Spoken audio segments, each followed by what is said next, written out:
You have just awakened in ancient Egypt, but not the kind in picture books, not the one with Cleopatra eyeliner and golden cats. Number. This is the raw one, the real one. The one where the sun doesn't just shine, it rules. The one where death isn't feared, it's organized.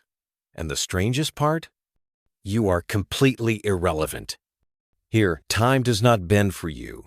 You are not special. You are not the chosen one. You are a dot, a grain of sand in a kingdom built to outlast time itself. Look around. Behind you, the Nile glints like a ribbon of liquid gold, feeding everything in sight. Palm trees sway not lazily, but with purpose, like they've memorized the rhythm of the flood. The land is split into strips of green and brown, life and death, civilization and desert, order and chaos. And standing right on the edge of it all is you, barefoot, blinking, lost. A priest passes without acknowledging you. A servant brushes past, carrying lotus flowers and bread. You follow their gaze to the temple steps where scribes, adorned in linen and dark coal, write words you can't read onto scrolls you'll never touch. This is not a place made for you. But that's the point. Because ancient Egypt wasn't built for tourists or textbooks, it was built for eternity. And to understand how this place rose, how it became the longest-lasting civilization in human history, we need to start with something far less glamorous than gold or gods. We need to start with the water. Because before there were kings and pyramids, there was the Nile. And the Nile wasn't just a river. It was everything. The Nile doesn't rage. It doesn't crash or roar. It flows steady, patient, inevitable. Every year, as if by divine schedule, it swells. Waters rise, spill over the banks, and flood the land. At first glance, it seems like destruction farms swallowed, roads erased, boundaries blurred. But then, slowly, the miracle happens. When the waters retreat, they leave behind something worth more than gold. Black silt, thick and rich, blanketing the earth like a gift from the gods. In a world of deserts, this was unthinkable. A river that didn't destroy but gave, that didn't need appeasement but arrived like clockwork. The ancient Egyptians had a word for it, Hapi, both the name of the flood and the god who embodied it. A deity of abundance, with a belly round like a full harvest, breasts heavy with life, and skin the color of wet soil. Neither fully male nor female, Hapi was balance, fertility, predictability in an unpredictable world. And balance, Ma'at, was the foundation of Egypt itself. The early Egyptians didn't invent a civilization out of ambition. They built one because the river demanded it. To survive, they had to organize, to anticipate the flood, to measure the land, to assign roles. Diggers, farmers, surveyors, timekeepers. Seasons weren't just seasons, they were instructions. Plant in Peret, harvest in Shamu, wait and pray during Akhet, the time of inundation. And over time, the people began to settle. Small tribes coalesced into larger villages. Villages became towns. Towns began to eye each other warily across the Nile. Who controlled the better banks? Who held the irrigation canals? Whose god was stronger? Eventually, someone had to take charge. But here's the twist.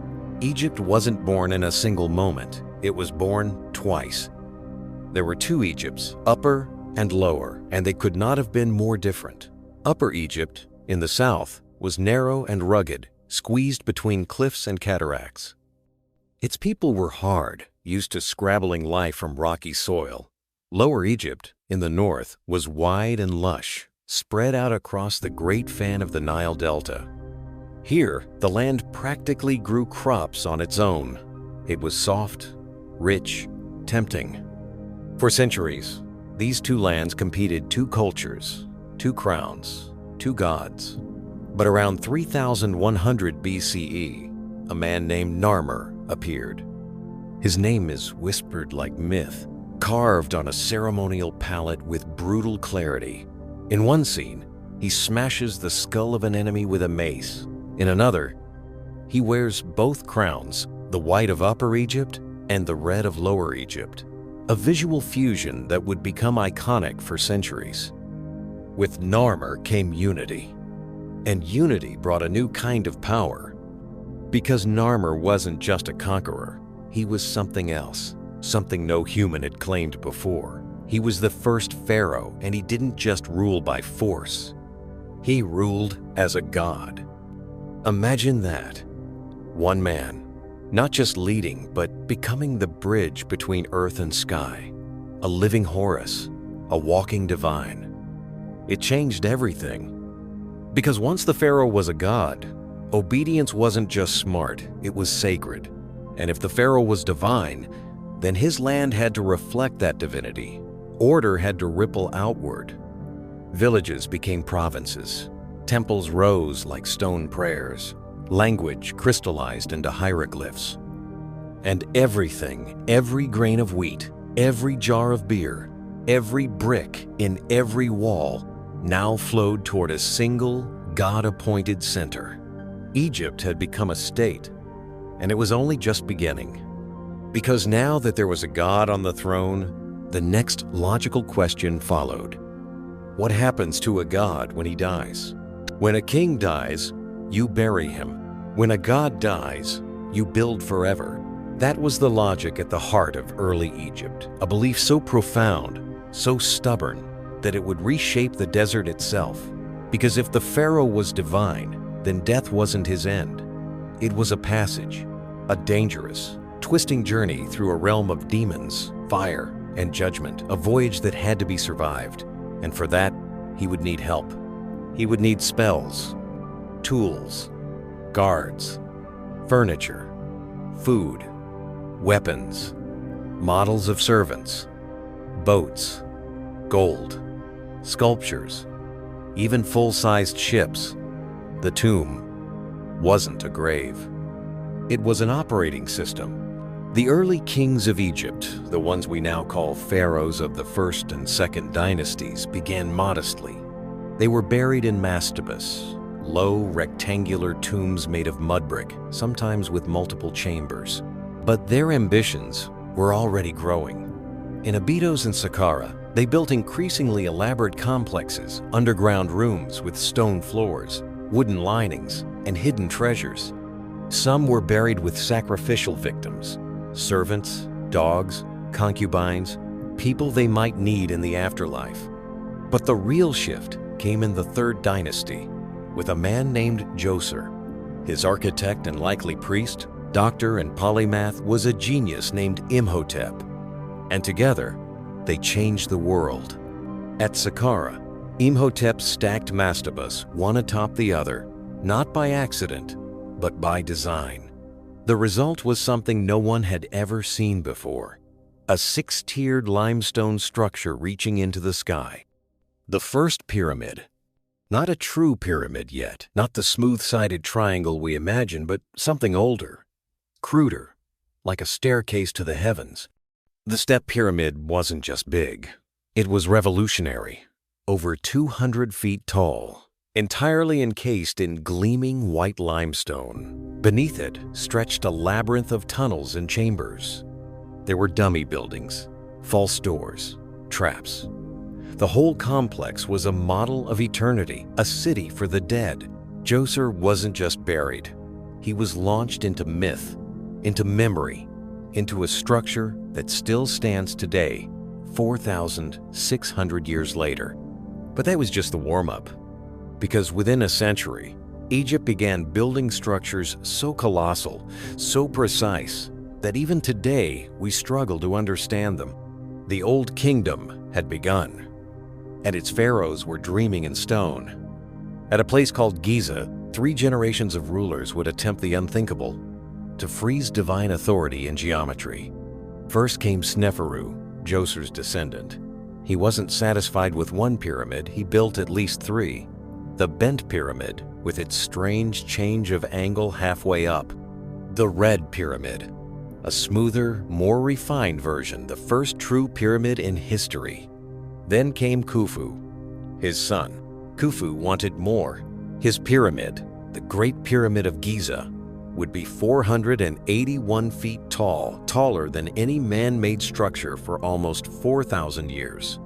Made of over 2.3 million blocks of stone, some weighing over 70 tons, built with no wheels, no iron, no cranes, just copper tools, ropes, sledges, and human hands. We still don't fully know how they did it. Some say straight ramps, others zigzagging ones, or spirals carved around the pyramid's core. There are theories of levers, counterweights, lost technologies. But what we know for certain is this: it worked. The Great Pyramid still stands almost perfectly aligned to true north, its sides nearly symmetrical, its chambers still mysterious. Inside, no gold was found, no hieroglyphs, just silence and stone, and an overwhelming sense of scale. Khufu wasn't trying to impress his neighbors. He was trying to outlive time. His successors, Khafre and Menkaure, built their own pyramids nearby. Khafre may have built the Sphinx too, the massive, lion-bodied, human-headed sentinel carved directly from bedrock. Its purpose? Unknown. Its age? Debated. But its gaze? Eternal. These structures weren't just tombs. They were weapons against decay. The idea was simple, terrifyingly simple. If the king's body remains, his soul endures. So everything architecture, religion, ritual bent toward that goal. Make the king's name unerasable, his tomb unbreachable, his image unforgettable. This obsession with permanence defined the Old Kingdom. And for a time, it worked. Egypt flourished. The Nile stayed steady. The temples rang with hymns. Grain filled the granaries. And the pharaoh, now truly divine, was the axis around which the universe turned. But perfection is fragile. And somewhere, behind the stone, behind the hymns, cracks were beginning to form. Because you can build a tomb as big as a mountain. But what happens when the flood fails to come? It always came. That was the promise. Every year, like breath, the Nile would rise. It would flood the banks, swell across the fields, deposit its black soil, then quietly retreat. Crops would grow. Life would reset. That was the rhythm Egypt depended on, the heartbeat of the gods. Until one year, it didn't. And then it didn't again. And again. The flood failed. Maybe not everywhere, maybe not all at once, but enough to break the illusion of eternity. Without the Nile's gift, the granaries emptied. Hunger spread. Temples went quiet. Officials hoarded. Villages withered. And the people began to wonder, had the gods abandoned Egypt? But it wasn't just the waters that shifted, it was the power. The Old Kingdom had been a system of divine centralization. Everything flowed upward, goods, labor, devotion into the pyramid machine. But when that machine faltered, the system collapsed. Priests grew louder. Nomarchs, regional governors grew richer. And the pharaoh, once the sun on earth, began to dim. By the end of the 6th dynasty, the Great Pyramids still stood, but behind them, Egypt was unraveling. Records from the First Intermediate Period speak not in gold, but in grief. The land turns around as does a potter's wheel. One text laments. The poor man is full of joy. The rich man is full of lament. It was a time of inversion, of chaos, and yet not total collapse. This is the strange rhythm of Egyptian history: rise, fall, rebirth. The Middle Kingdom emerged, not from conquest, but from repair. Around 2050 BCE, a man named Mentuhotep II reunited Egypt. His capital was Thebes. His message was simple: the pharaoh is back. But something had changed. This time, kings did not build pyramids of stone, they carved tombs into cliffs, hidden and harder to loot. The cult of Osiris, god of the afterlife, spread to commoners. Death became democratized. Where once only pharaohs journeyed through the afterlife, now everyone could if they had the right spells, the right amulets, the right heart. Egypt was changing. It grew more open, more literary, more introspective. The instructions of Ptahhotep were copied by young scribes, wisdom about humility, justice, and restraint. Art became more naturalistic. Statues of servants, farmers, even dwarfs began to appear. These weren't symbols, they were people. But don't mistake this softness for weakness. The Middle Kingdom was ambitious. Pharaohs campaigned into Nubia, dug canals to control the Nile, sent expeditions for copper and incense. The power of the state rebounded. Temples flourished again. A golden mask was placed back on the face of eternity. And yet eternity, once again, proved brittle. Around 1700 BCE, a new threat appeared. Not a god, not a famine, but a people, the Hyksos. Foreigners from the east, likely Semitic-speaking migrants who slipped into Egypt during its fractured moments and eventually took power. They ruled the north, introduced horses, chariots, new weapons. To some, they were invaders. To others, just another dynasty. But the trauma stuck. For the first time in memory, Egypt had been ruled by outsiders. And it would not forget. Because when Egypt rose again in the new kingdom, it didn't just want to rebuild. It wanted revenge. And to get it, it would become something new. An empire. The desert doesn't forget, and neither did Egypt. When the Theban princes finally rose against the Hyksos, it wasn't just a rebellion, it was a rebirth, a cleansing fire. They fought not to reclaim territory, but to restore the sacred order that had been violated. The gods had been mocked, temples defiled, the pharaoh's image stained. That would not be allowed to stand. By 1550 BCE, a warrior king named Ahmose I drove the Hyksos out of the Nile Delta, and he didn't stop there. He marched further, pushing Egypt's borders outward, reclaiming what was lost and ceding what would come. Because this time, Egypt didn't just want security, it wanted supremacy.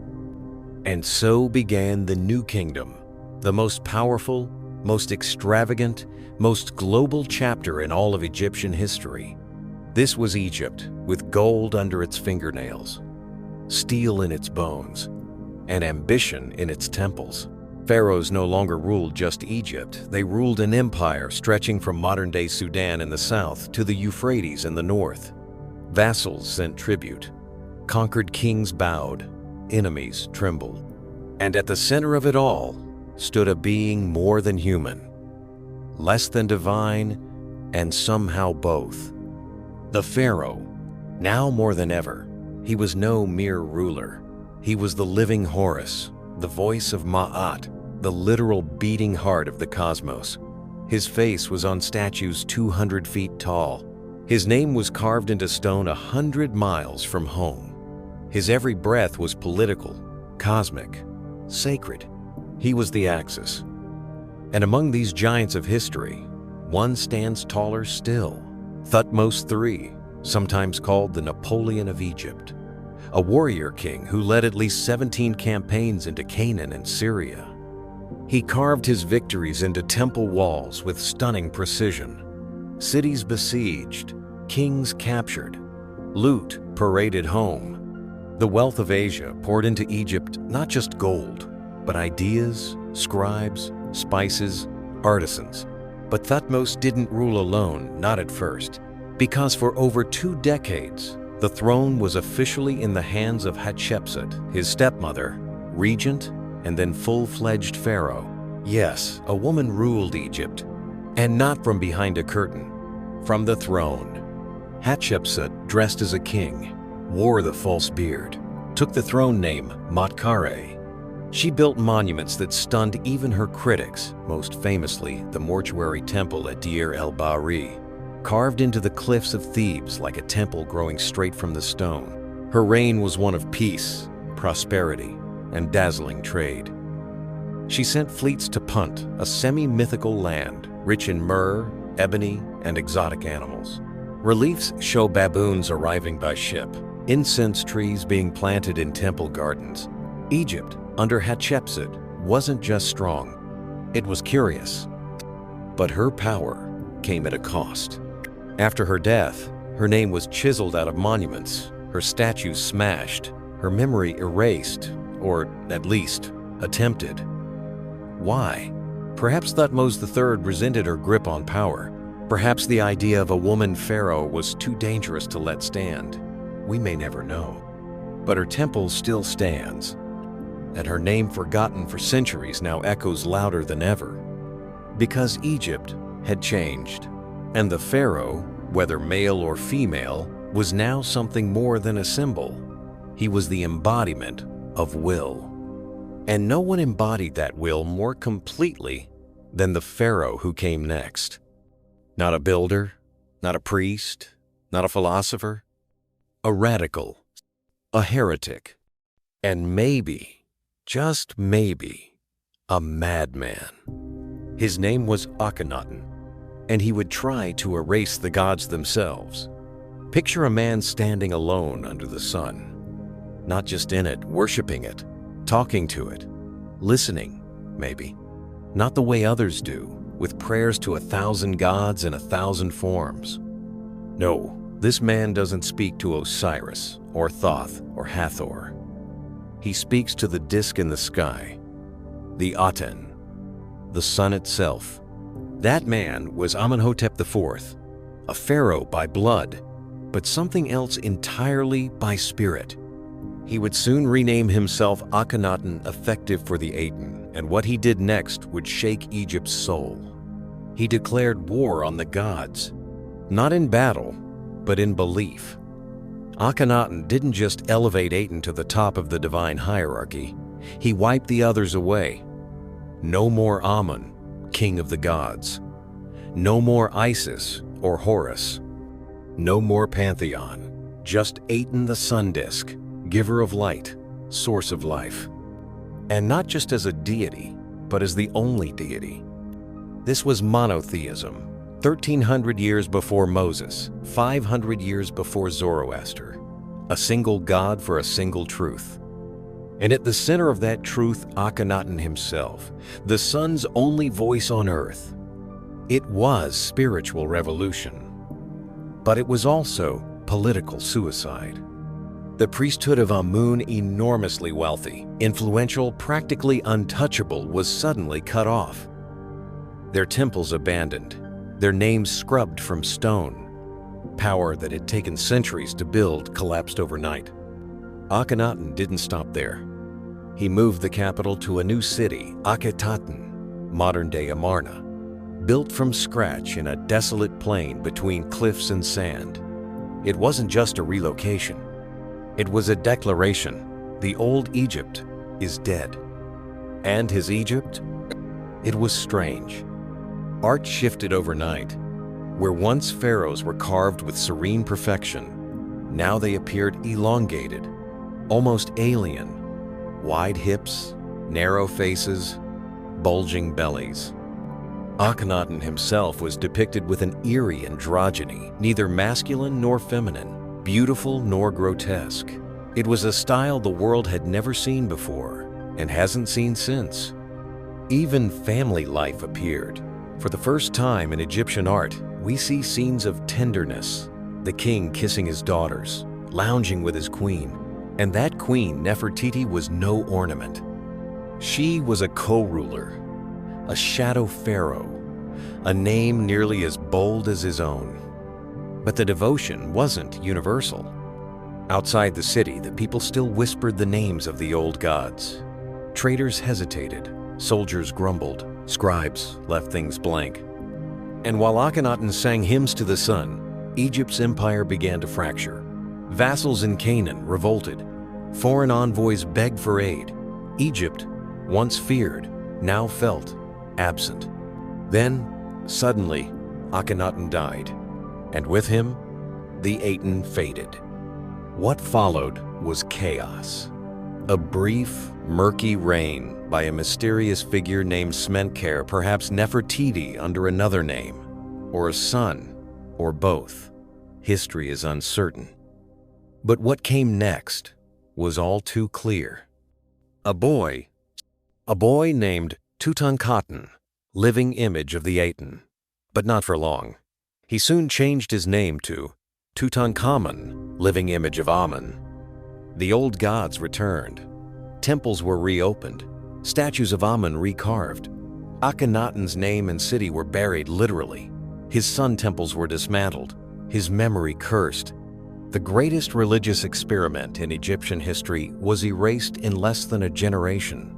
But fate had one more twist. 3,000 years later, Tutankhamun's tomb would be found, nearly untouched, his face encased in gold.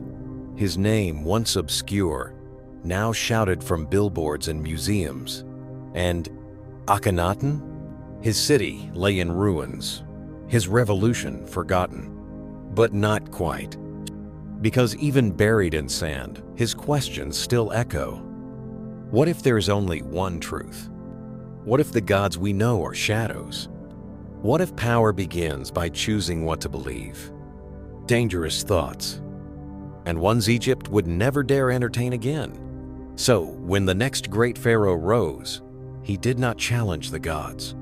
He became them. He carved his name deeper than anyone before him into stone, into history, into the very memory of Egypt. His statues still loom across the Nile. His temples stretch for miles. His name, in hieroglyphs, runs like a mantra across columns, obelisks, and tombs. He called himself Usermatra Setapanra. The justice of Ra is powerful, chosen of Ra. But the world remembers him by another name, Ramses the Great. Ramses II didn't just rule Egypt. He embodied it. Seated on the throne for 66 years longer than most people lived, he became a living monument. Every decision he made, every war he waged, every temple he built was done with one goal: to cement his immortality. And it worked. But let's start with the man before the myth. Ramses was born into privilege, the son of Seti I, a formidable pharaoh who restored Egypt's strength after the chaos of the Amarna period. As a boy, Ramses watched his father reclaim lost territories and rebuild shrines defaced by Akhenaten. He learned early that memory was power, that stone was safer than flesh. When Ramses became pharaoh around 1279 BCE, he hit the ground running. He led military campaigns north into Canaan and Syria, south into Nubia. He fought the Hittites, the other great power of the region, in one of the most legendary battles of the ancient world, the Battle of Kadesh, the largest chariot battle ever recorded. Tens of thousands of troops, hundreds of chariots. It was brutal, chaotic, uncertain. But in the aftermath, Ramses told a different story. He won. At least, that's what he said. Reliefs carved across temple walls show Ramses single-handedly routing the enemy, his horse trampling Hittites, his bowstring pulled tight, arrows flying. In reality, the battle was likely a stalemate, perhaps even a tactical blunder.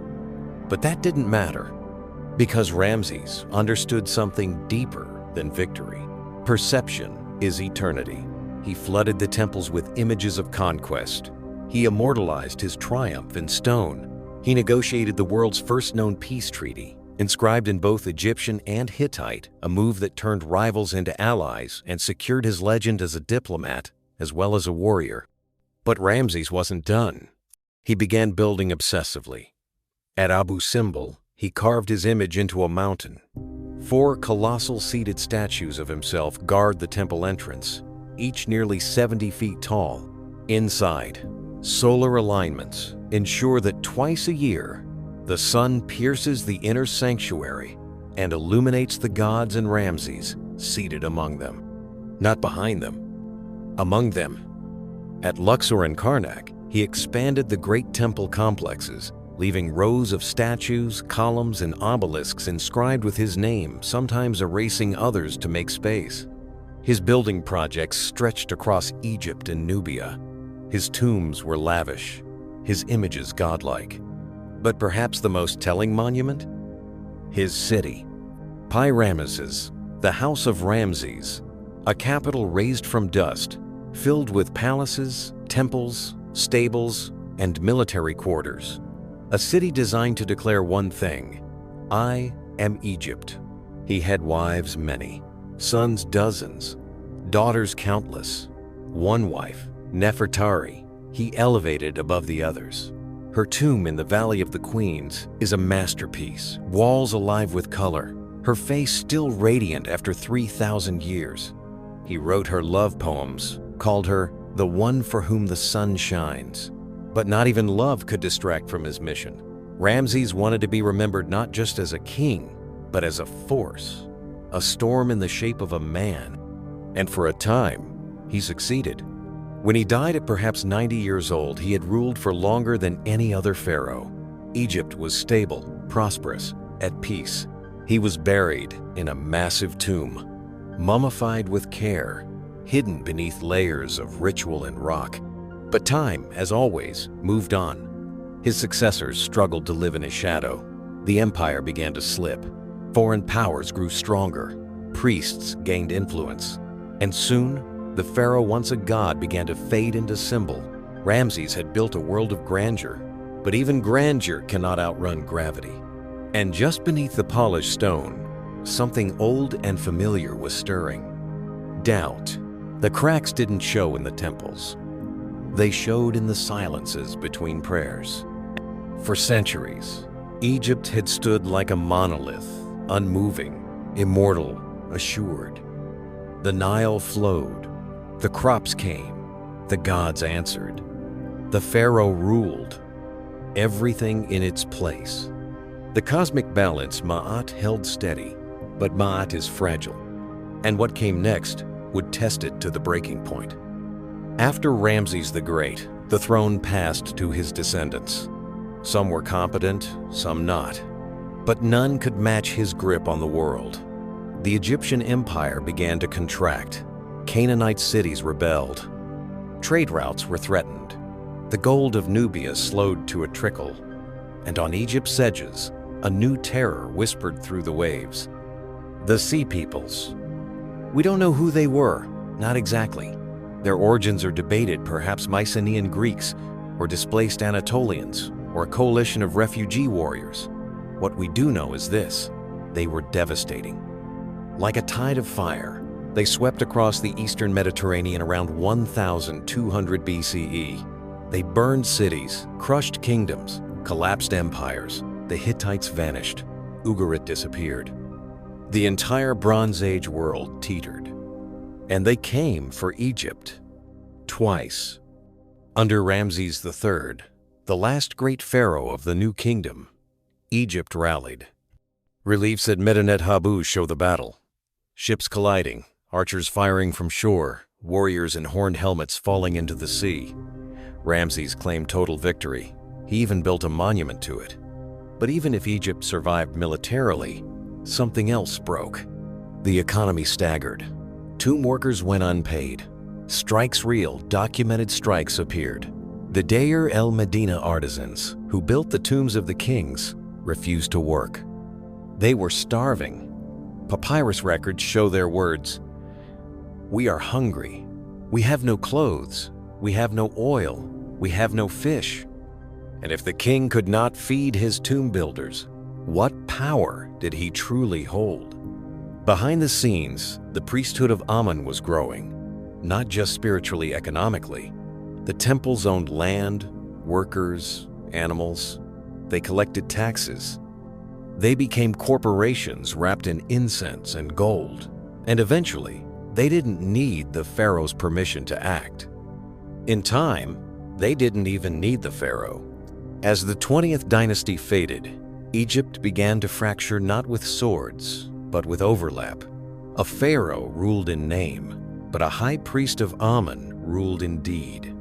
Upper Egypt and Lower Egypt became estranged. sometimes even hostile. The gods had not left, but they no longer agreed. And in this haze of power and pretense, a strange thing began to happen. Pharaohs stopped building great tombs. Why? Because they knew they would be robbed. They had seen it. Guards bribed, tombs looted, gold stripped, mummies defiled. Even the resting place of Ramses the Great was not spared, his body later hidden in a cache with dozens of others to escape thieves who carved into sacred rock like rats into bread. What had once been eternal was now vulnerable. And Egypt began to turn inward. Art grew more conservative. Inscriptions became formulaic. Religion thickened with layers of ritual. It was as if the civilization, feeling its own weakness, tried to wrap itself in its past. But the past offered no rescue.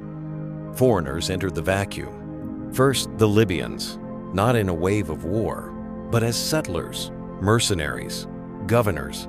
Then the Nubians, who had once been conquered by Egypt and now returned not in chains, but in crowns. The 25th dynasty was Nubian, ruling as restorers of old glory. But even they couldn't hold back the tide. Soon the Assyrians arrived, brutal, efficient, unstoppable. They stormed Memphis, installed puppet rulers, sacked temples. Then came the Persians, who didn't just conquer Egypt, but annexed it.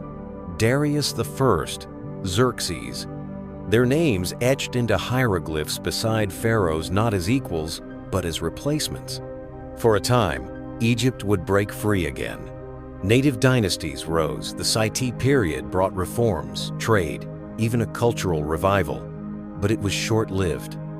Because far to the north, another storm was forming. One led by a man whose ambition matched any pharaoh's.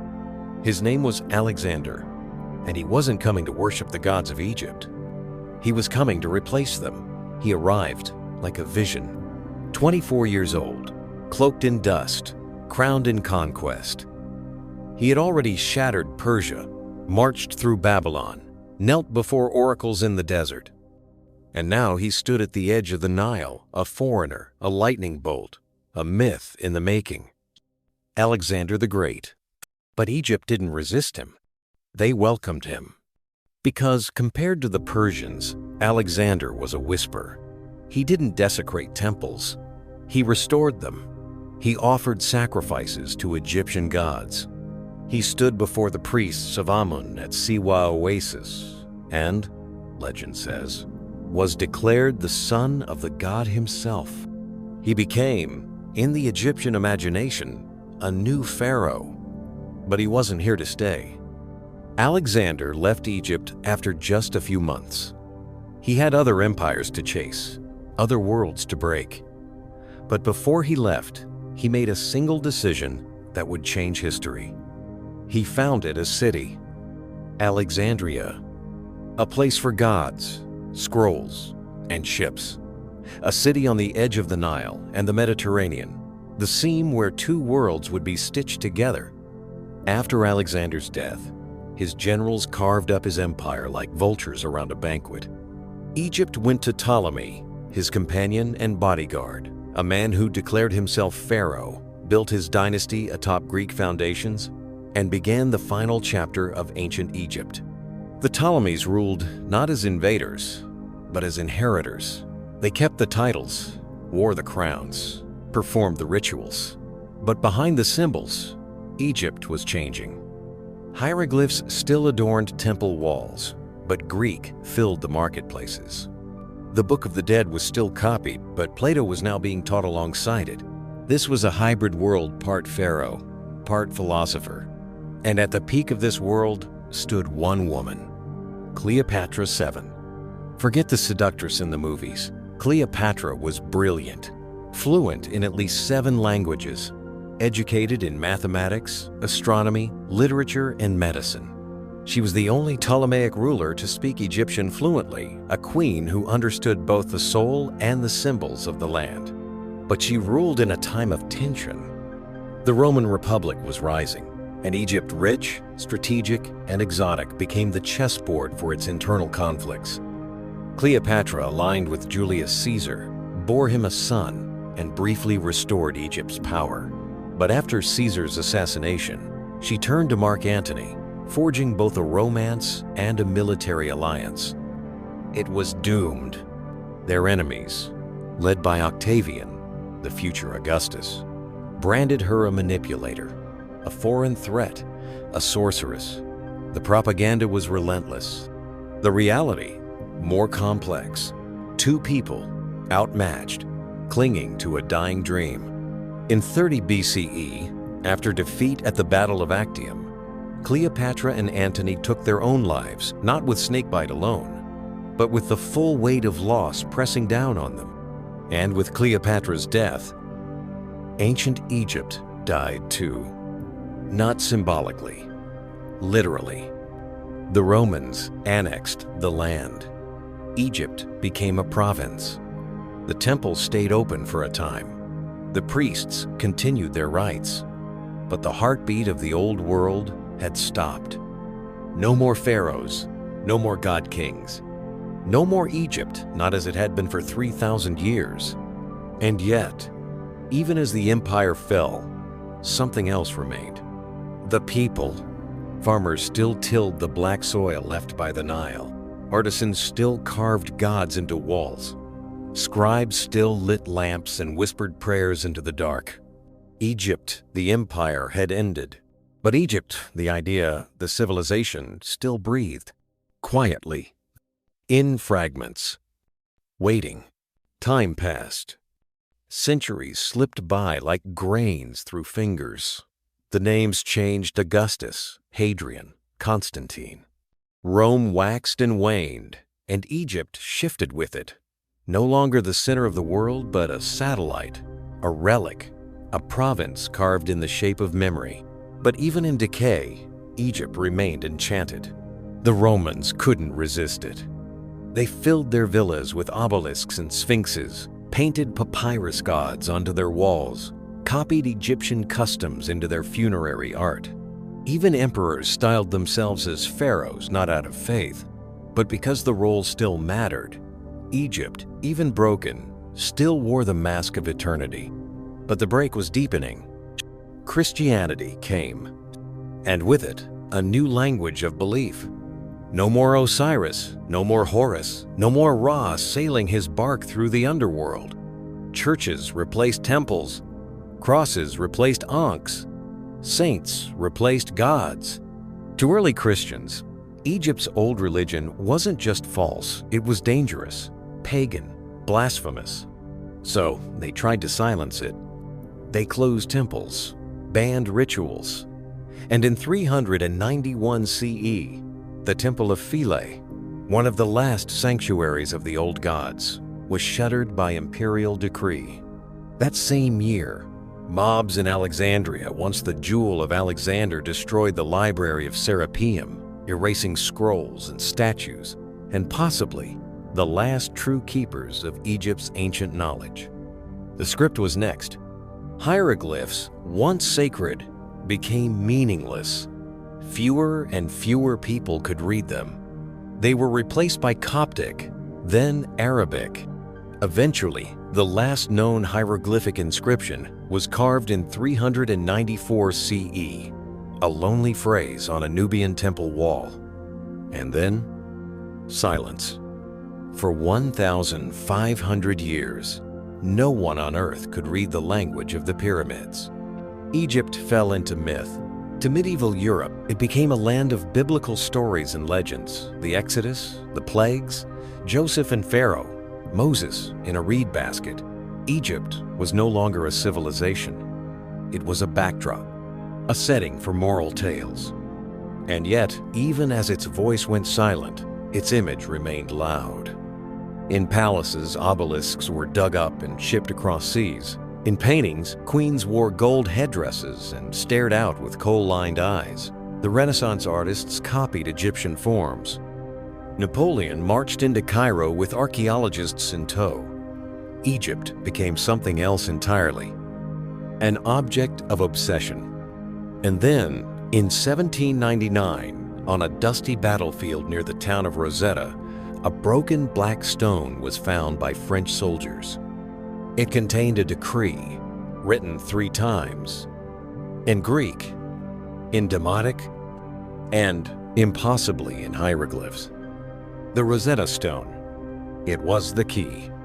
Scholars pored over it for decades, and finally, in 1822, a Frenchman named Jean-Francois Champollion cracked the code.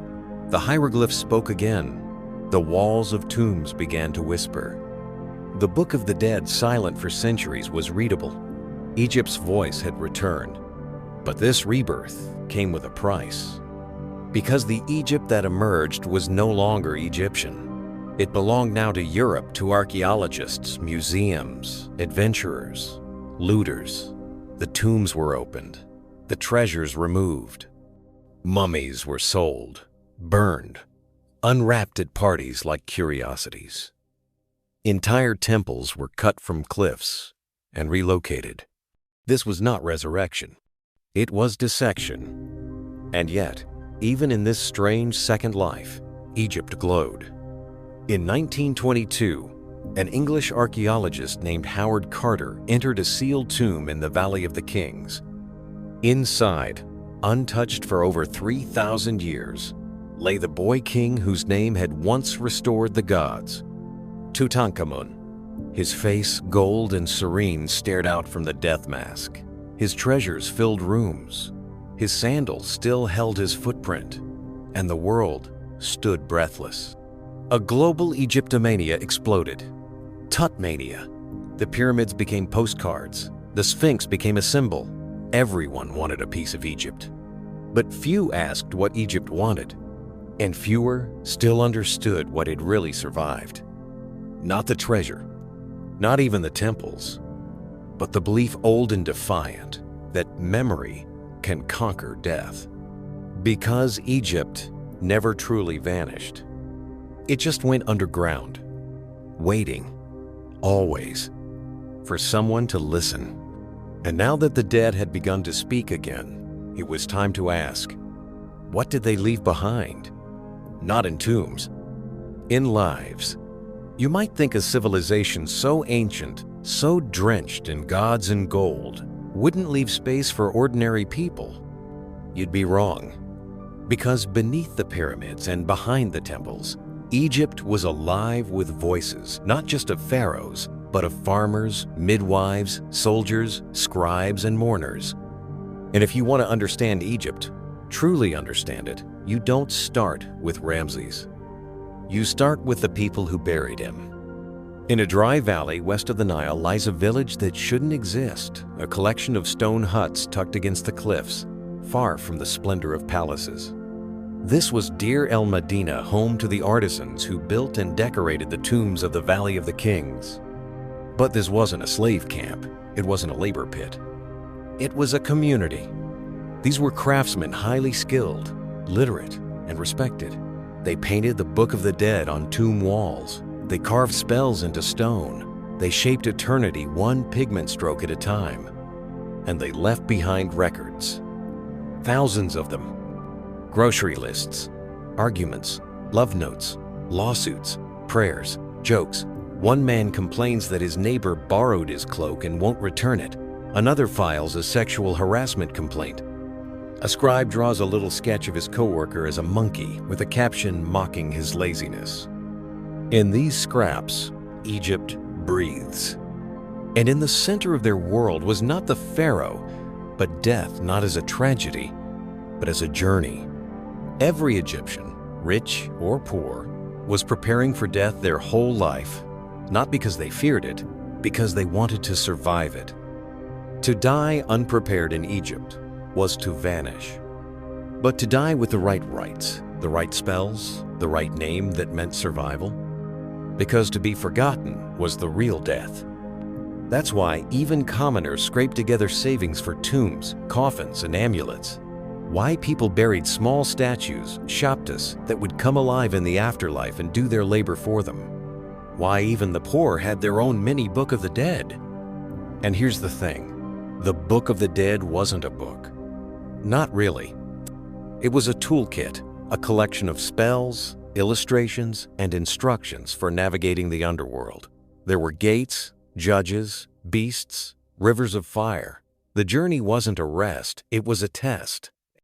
And at the end came the final trial, the weighing of the heart. You stood before Osiris, the god of the dead. Your heart, your actual, literal heart, was placed on one side of a scale. On the other side, a feather. The feather of Ma'at, representing truth, justice, balance. If your heart was lighter than the feather, you passed. You joined the blessed dead in the field of reeds, a kind of eternal Egypt where the Nile always flooded and the beer never ran out. But if your heart was heavy with sin, you didn't go to hell. You were devoured by Ammit, a crocodile-hippo-lion hybrid. You were erased, not punished, forgotten. That was the horror. Not flames, oblivion. So every step of the funeral, from embalming to mourning to the opening of the mouth ceremony, was a defense against disappearance, a fight for memory. And that's what makes Egypt different. Because while most ancient cultures prepared for death as a surrender, Egypt treated it like an achievement. They didn't fear the grave, they trained for it. Even in small towns, you find burial pits with carefully wrapped bodies, bits of linen, scarabs in their mouths, fragments of painted coffins. They didn't need pyramids, they needed to be remembered. And it worked, because we remember them. Not just the pharaohs, but the weavers, the brewers, the mothers who buried their infants with spells tucked into cloth, the husbands who scrawled, "I miss you," on pottery and left it at tomb doors. The child who drew a god with a duck's head because no one corrected him. They believed in magic, but also in meaning. That life, even ordinary life, could echo in eternity. And now, 3,000 years later, their names still rise in the desert wind. Their thoughts, once scribbled on scrap linen, now sit in museums behind glass. They died, but they didn't vanish. And yet, even as they built tombs to trap time, they couldn't stop what was coming. Not from the outside, from within. Because Egypt's downfall wouldn't begin with a sword. It would begin with a prayer that no longer worked. There's a kind of silence that feels different. Not the peaceful kind. Not the stillness of night, or prayer, or awe. This one creeps. It doesn't soothe, it unsettles. It begins in temples, where candles go unlit. In shrines, where offerings rot untouched. In rituals, where the words fall flat. A silence where the gods stop answering. That's what began to happen in the late dynasties of Egypt. The temples still stood. The incense still burned. But something was off. The connection between gods and people, pharaoh and divine, started to fray. The rituals were longer, the spells more complex, the prayers more desperate, and the answers fewer. For thousands of years, the Egyptian religion had been a contract, a system of balance. If you honored the gods, they would protect the land. If you upheld Ma'at, the Nile would rise. The dead would rest. The sun would return. But now, that bargain was breaking. It wasn't just foreign conquest. It was spiritual fatigue. Imagine being a priest in the 26th dynasty, carefully reciting words that had been spoken for 2 millennia, standing in a temple built on the bones of a temple, built on the bones of a temple, and feeling nothing. The gods were still named, still carved. But were they still there? Doubt crept in like sand under a door. To compensate, the priests doubled down. The rituals became elaborate theater processions, masked ceremonies, secret hymns.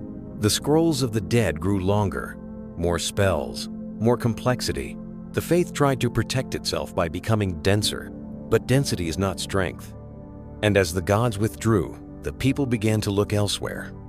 Some to magic, the personal kind, amulets, charms, incantations scratched onto pottery and worn under clothes. Magic had always been part of Egyptian religion, but now it began to drift into folk survivalism. Not grand worship of Ra, but protection from snakebite, fertility spells, curses against neighbors. Others turned to foreign gods. Greek, Canaanite, Persian deities began to sneak in not as invaders, but as guests. Egypt, once the giver of myth, now borrowed it back. And while the priests chanted in fading temples, something else was happening in the homes. The streets, the family tombs. A shift. The gods were no longer listening, so the people stopped talking. And yet, here's the paradox: the art got better. Or at least, more desperate. Tombs from the late period are some of the most intricate ever made. The coffins are covered in writing, every inch packed with protective spells and divine names. Faces are painted wide-eyed, alert, almost anxious. Mummies are wrapped tighter, packed with more charms, more relics, more prayers. It's not faith. It's fear.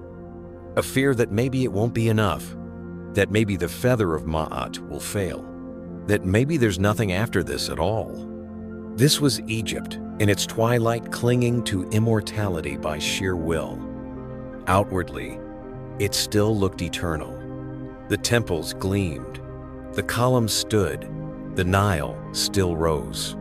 But the soul had begun to thin. And then came the final blow. Not from invaders, from ideas. When Christianity took root in Egypt, it spread not through violence at first, but through conviction. The message was simpler, clearer. It didn't need a labyrinth of spells or a pantheon of deities. Just belief and a single God who listened. For the weary, it was liberation. And for the priests of Amun, it was death. Churches rose beside temples. Then on top of them, pagan festivals were rebranded. Gods became demons. Hieroglyphs became heresy. By the 5th century CE, the old religion of Egypt, the one that had outlived Babylon, Athens, and Carthage, had collapsed. Not in fire, in silence. The gods didn't vanish. They were forgotten, buried in sand. And for 1,400 years, they slept. But what they left behind, the images, the stories, the questions, would haunt the world. Because Egypt didn't just teach us how to die. It taught us how to pretend we never would. There's a reason Egypt never let go of the dead. Because they were never really dead. To the Egyptians, memory wasn't passive. It was power. To remember the dead, to speak their names, tend their tombs, recite their stories, was to keep them alive in a second life. The afterlife wasn't a cloud of spirits drifting in bliss. It was a mirror of this life. With work, fields, families, sunlight, crops, a life restored if earned. And nothing captured that belief more fully than the tomb. We think of tombs as boxes, stone containers for bodies and treasure. But in Egypt, a tomb was a universe, a house, a prayer, a puzzle. And every tomb, whether grand or humble, held a singular goal: to trick time. The most famous are in the Valley of the Kings, carved deep into limestone hills west of Thebes. Hidden to avoid grave robbers, these tombs abandon the visible glory of pyramids for something stealthier complexity. Step inside one. The air cools, the light dims, the walls glow with ochre and blue. Gods line the corridor: Anubis, Thoth, Horus, Sekhmet, not frozen, not symbols, but actors in a cosmic drama.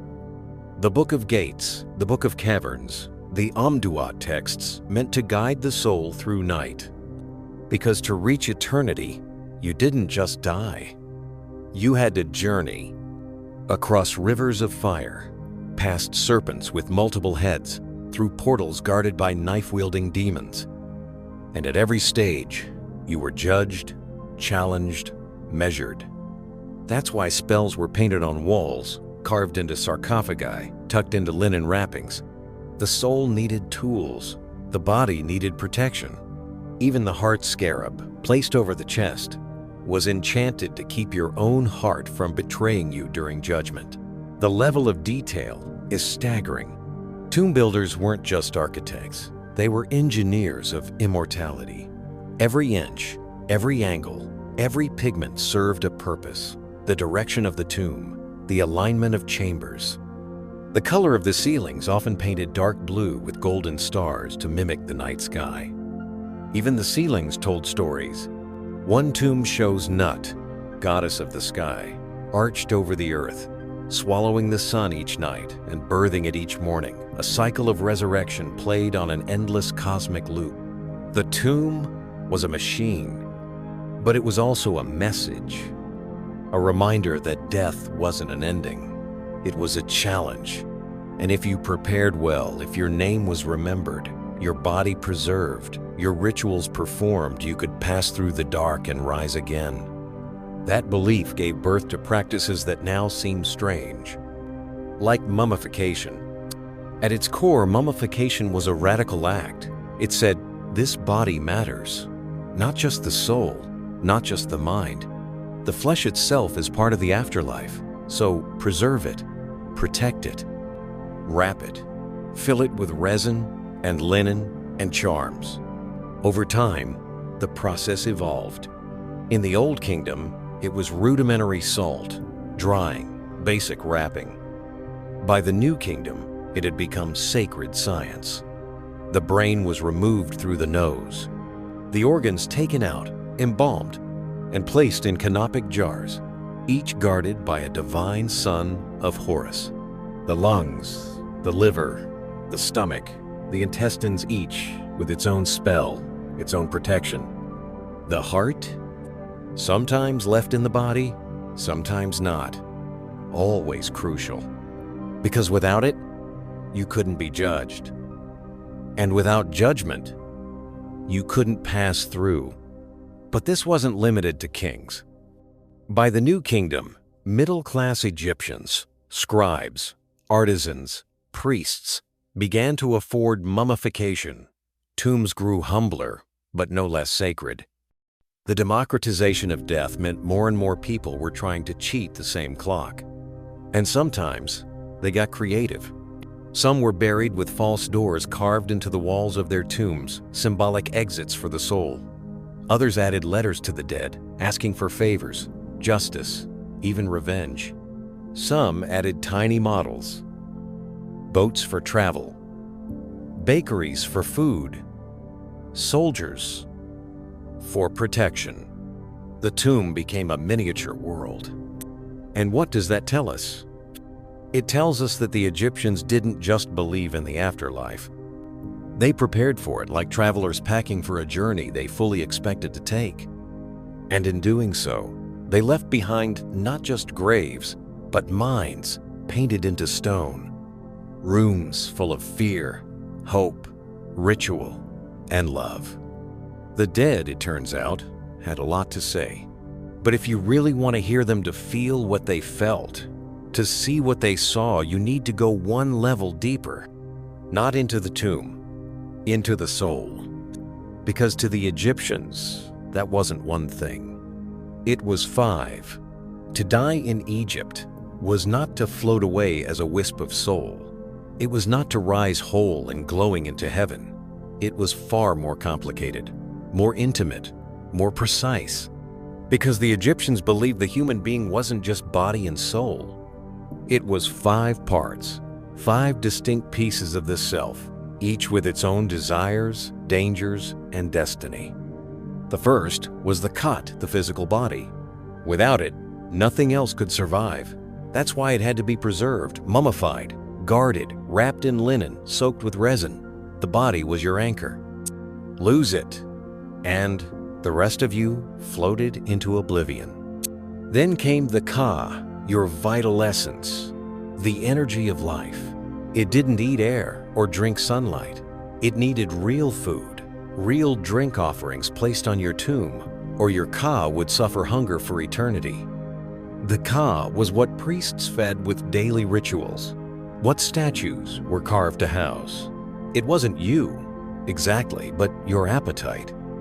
Next was the Ba, the most mysterious, often depicted as a human-headed bird. The Ba was your personality, your uniqueness, the spark that made you, you. After death, the Ba could leave the tomb, flying between worlds, visiting loved ones, haunting enemies, hovering at ceremonies. But every night, it had to return to your body, to reunite with your Ka. If it didn't, you vanished. Then came the Ren your name. Yes, your name was part of your soul, and if it was forgotten, erased, slandered, you died the second death. That's why names were carved into stone. Why kings had 5 titles. Why curses existed to protect inscriptions. Your Ren was your password to eternity. And finally, the Shoot your shadow. The part of you always present, always silent. The Shoot followed you. Even in death, it could be harmed. It could be separated. Some tombs even had shadow boxes, places to house and protect the Shoot. Together, these 5 made the complete person. Lose one, you weren't whole. So imagine the pressure of dying well in Egypt. Your body must be intact. Your name must be remembered. Your Ka must be fed. Your Ba must return. Your Shoot must be safe. And if all went right, you could reach the field of reeds, Sekhet Aru. It wasn't heaven exactly. No clouds, no angels. It was Egypt again, but perfect. Fields always green, rivers always gentle, bread always warm. Your loved ones would be there, if they made it. Your tomb servants would work for you, if the spells held. You would live, forever. But even then, the journey wasn't over. Because the dead in Egypt didn't vanish into peace. They stayed involved. They could help the living or harm them. That's why so many Egyptians left letters to the dead, on papyrus, on linen, sometimes just scrawled on pottery shards. Please fix this inheritance dispute. Please avenge me. Please help my sick child. And sometimes, these requests included threats. If you don't act, I will summon a priest to curse your tomb. The dead were accountable.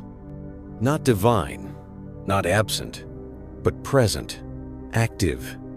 And this blurred line between the living and the dead shaped Egyptian society in ways no modern civilization has ever quite replicated. Your ancestors weren't in the past. They were watching. They were part of your daily life and the layout of your house, the festivals you celebrated, the offerings you made, the stories you told your children. Even the calendar was built around death. The Wag Festival was a day for honoring the dead, sailing miniature boats to the west toward the setting sun, the land of the afterlife. The Feast of the Valley saw families camping near tombs, picnicking with the deceased. Death wasn't mourned and hidden. It was included. It was remembered. But for all their obsession with the afterlife, the Egyptians still lived hard. Floods came, crops failed, rulers changed, wars came and went. Yet through all of it, they kept burying their dead with care, writing names with reverence, dreaming of reunion. And here's the quiet truth. Behind all this devotion, all this preparation, all this ritual, the Egyptians didn't believe they were special. They believed everyone had the right to be eternal. Not just kings, not just priests, not just warriors, but bakers, weavers, children, midwives, people who made offerings and carried water and whispered the names of their loved ones at dawn. That's why so many graves have been found with miniature spells. A poor man buried with just a single scarab, but one inscribed with, "May the gods know my name." A woman wrapped not in linen, but in her husband's cloak with a spell sewn into the hem. A child buried with a painted bird, a ba, to carry them home. That's Egypt, not just in stone, but in memory. in the idea that nothing, not even death, should erase the soul of a life. But memory, too, has enemies. And in the centuries to come, the biggest threat Egypt would face wasn't foreign conquest.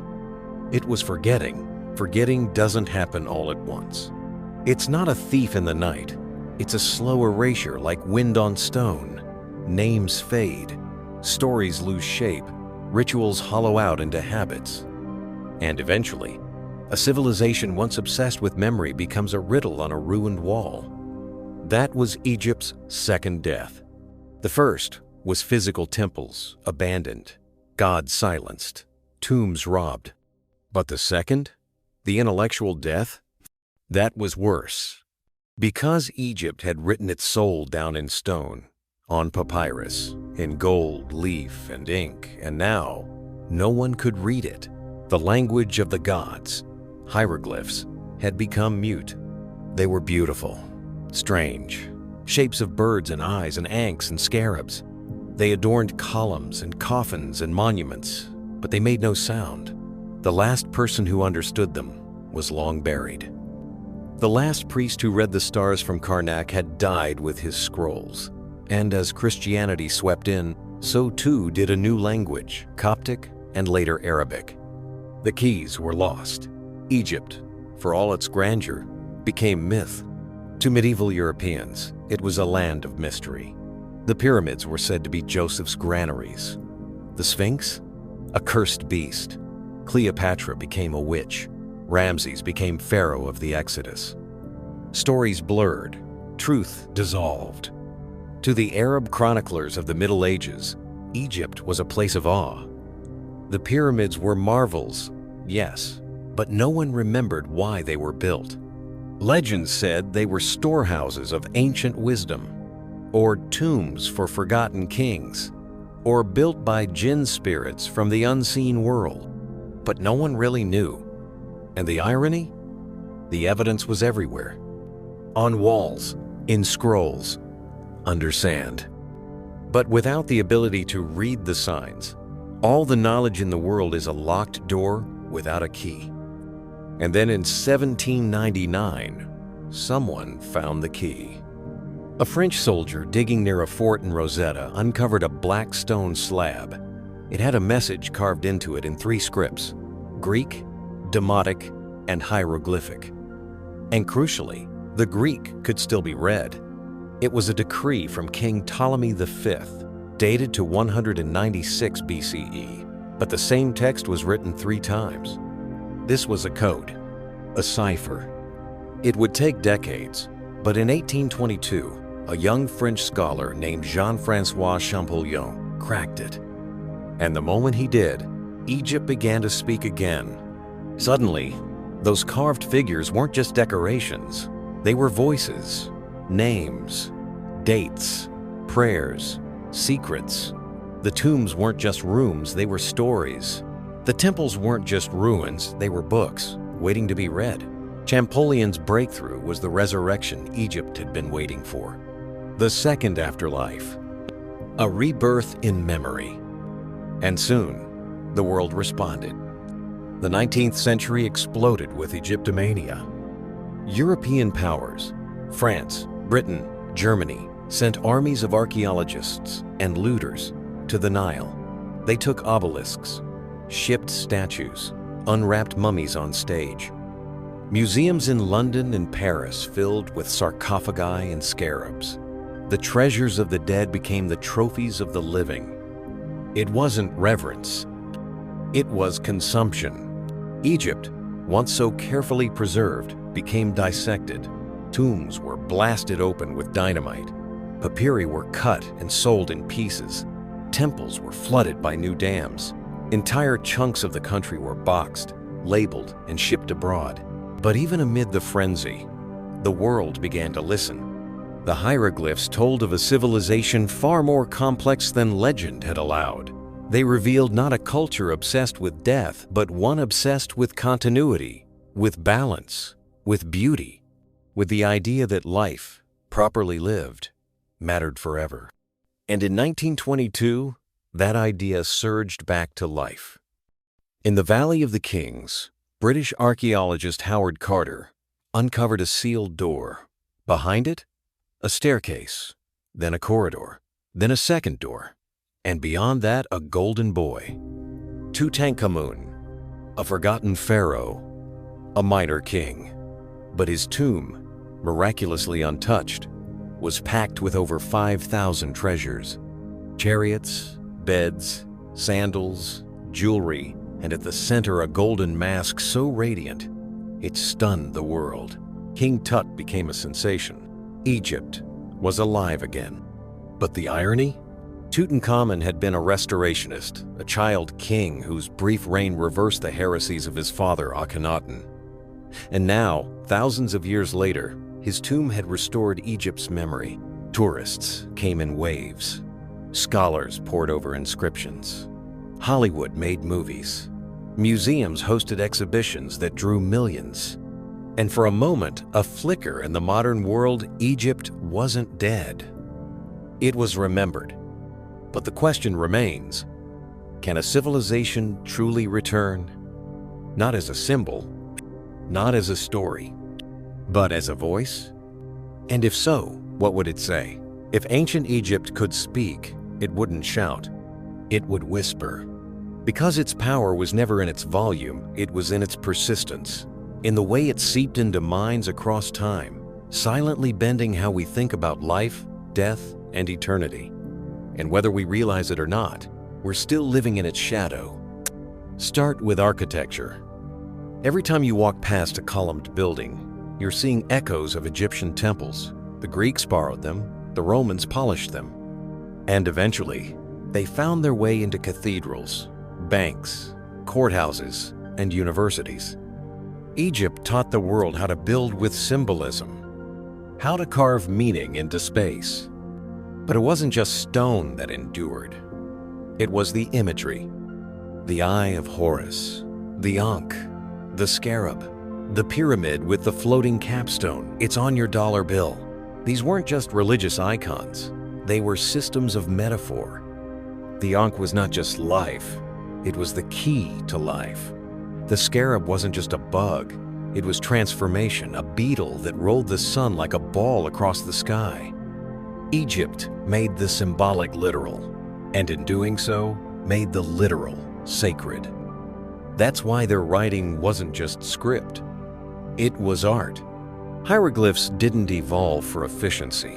They evolved for meaning. A single word might be drawn with birds, reeds, baskets, arms, each shape radiating its own echo, like poetry on stone.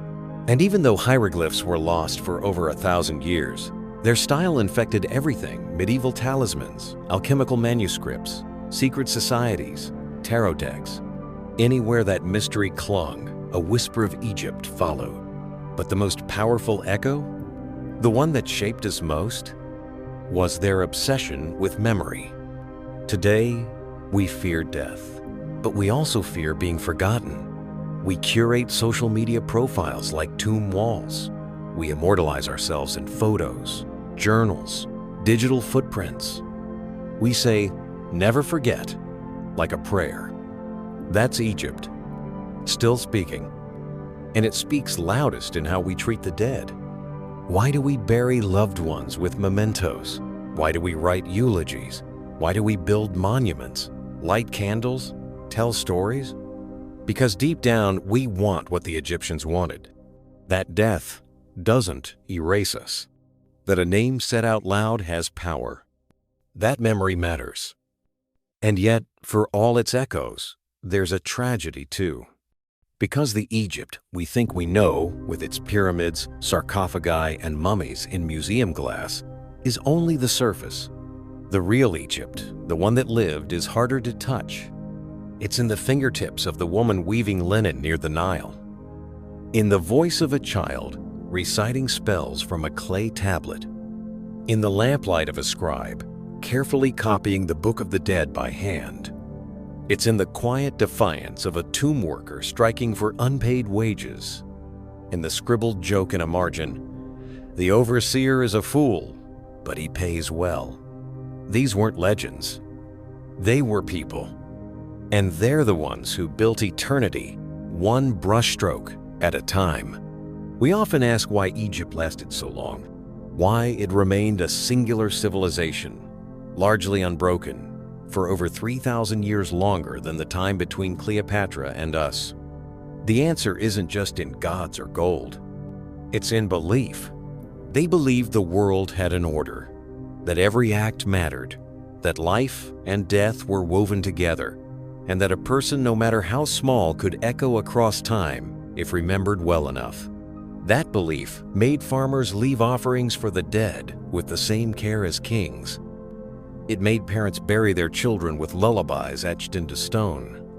It made priests rehearse the sunrise ceremony for centuries without missing a line. It made a civilization outlive its own understanding. But even the strongest beliefs can be buried. And Egypt was. Sand swallowed it. Time silenced it. Empire after empire stood on its shoulders and pretended it had never knelt. Until one day, someone dusted off a stone, and the gods spoke again. Now the question isn't, did Egypt return? It's, what do we do with it? Do we treat it as a museum? A myth? A backdrop for fantasy? Or do we try, humbly, to listen? To see not just the monuments, but the minds behind them? Because if we do, if we really listen, Egypt still has something to teach us. Not about death, about life, about how to live with purpose, how to leave behind more than dust, how to turn memory into a kind of magic. There's a strange power in knowing you'll be remembered. It can drive kings to build mountains of stone. It can inspire a scribe to write a name just a little neater. It can comfort a grieving mother who whispers her son's name into the earth. But there's another force just as powerful: erasure. Because just as the Egyptians taught us to remember, they also warned what would happen if we forgot. To them, being erased from memory, having your name chipped off a wall, your story left untold was worse than death. It was non-existence. And sometimes, they used that power. Enter the concept of damnatio memoriae, condemnation of memory. We often associate it with Rome, but the Egyptians had their own version long before. When a ruler was seen as heretical, tyrannical, or simply inconvenient, the response was surgical. Their name was scraped from inscriptions, their images defaced, their monuments repurposed or left to crumble. It was, in every way, an attempt to unmake them. Take Hatshepsut, one of Egypt's greatest rulers, a woman who declared herself pharaoh, wore the royal beard, built magnificent temples, led trade expeditions to the mysterious land of Punt, and ruled during a time of peace and prosperity. But years after her death, her stepson and successor, Thutmose III, attempted to erase her. Her name was chiseled out of reliefs, her statues destroyed or buried. Her cartouches, those sacred ovals that held a royal name, were defiled. For centuries, she was nearly forgotten. But not completely. Because the Egyptians were thorough, but so was stone. A few cartouches survived. A few statues were hidden rather than broken. And when modern archaeologists uncovered her mortuary temple at Deir el-Bahari, her story rose like a whisper from the dust. Hatshepsut ruled again, but her near erasure reminds us of something chilling. Memory can be manipulated. So much of what we know about Egypt comes from what was allowed to survive, what the sands preserved, what the priests chose to copy, what time happened not to ruin. Entire lives could vanish with a scratched name. Entire reigns could be buried beneath a successor's propaganda. Even Akhenaten, who we now know as a revolutionary monotheist, was almost lost. For centuries, historians only knew him through the strange gaps in the royal record. It took the excavation of his ruined capital at Amarna to begin piecing him back together. Egypt understood something we sometimes forget. History isn't just what happened, it's what we remember and what we choose not to. And this wasn't limited to kings. Ordinary people could vanish too. If no one left offerings at your tomb, if no priest said your name, if your descendants died or forgot, you were lost. Not in a metaphorical way, in a cosmic one. Your soul was unanchored. You became a ghost, not because you were spooky, but because you were unmoored. That's why ancestor worship mattered. Why tombs had niches for visitors to say prayers. Why some stelae had built-in offering formulas, asking anyone who passed to speak the name aloud. To the Egyptians, even a stranger's voice could rescue a soul from oblivion. That's not just theology. That's empathy written into a civilization. And yet, even with all their rituals, all their spells, the Egyptians knew they couldn't control memory forever. That's why they doubled down. They didn't just write names in tombs. They wrote them in multiple tombs. They commissioned backup statues. They told multiple versions of their stories. They hoped that if one copy failed, another might survive. It was a civilization built on redundancy, not out of fear, but out of hope. Hope that someone, someday, would find the scraps and listen. And now, here we are, reading their names, studying their spells, telling their stories. In a way, every museum, every documentary, every whisper of Tutankhamun or Cleopatra or Imhotep is a kind of resurrection. And maybe that's the real lesson Egypt offers. That legacy isn't about fame or power or even monuments. It's about the echo. The idea that something of you, a name, a word, a breath, can pass through the veil of time and still be heard. They didn't fear death. They feared being erased. And they were right to.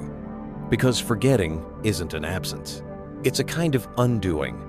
But remember, we're still here, speaking their names, telling their stories.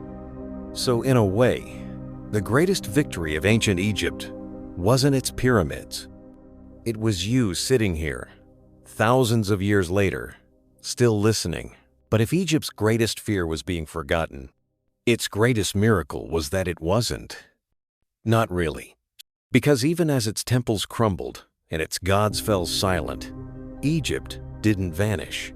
It became something else, a mirror, one that every civilization since has stared into, hoping to glimpse something timeless, something godlike, something familiar.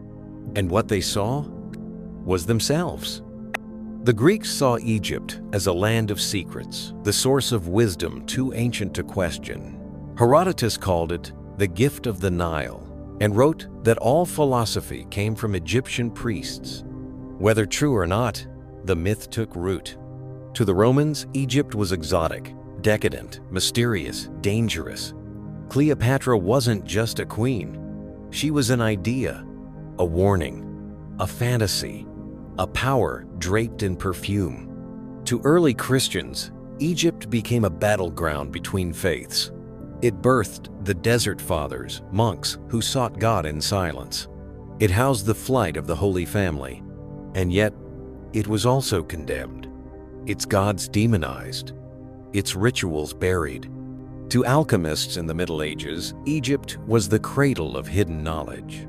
The word alchemy itself comes from alchemia, the Black Land, a reference to Egypt's fertile soil. They believed secrets of immortality, transmutation, and divine order were hidden in its ruins. And to the modern West, Egypt became a symbol of eternity, of mystery, of something lost and almost remembered. That's why, in the 19th century, European cities filled their museums with obelisks and sphinxes. Why writers turned pharaohs into characters. Why silent film stars dressed like queens of the Nile. Why fashion borrowed its eyeliner from tomb paintings. Egypt wasn't just being remembered. It was being reinvented, reimagined, repackaged, and often misunderstood. Because when you turn a civilization into a backdrop, you risk stripping it of its voice, turning real people into props, priests into caricatures, gods into monsters, pharaohs into villains or fools. This wasn't Egypt's fault. It was ours.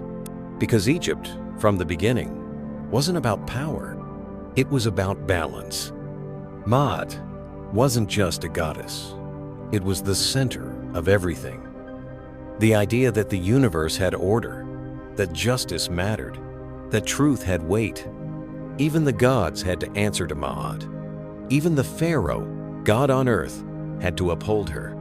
And when he didn't, chaos followed. It wasn't abstract. It was daily life.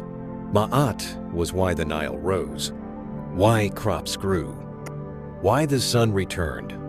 It was the glue that held heaven and earth together. And here's the part we often miss. The Egyptians didn't believe they controlled it. They believed they served it.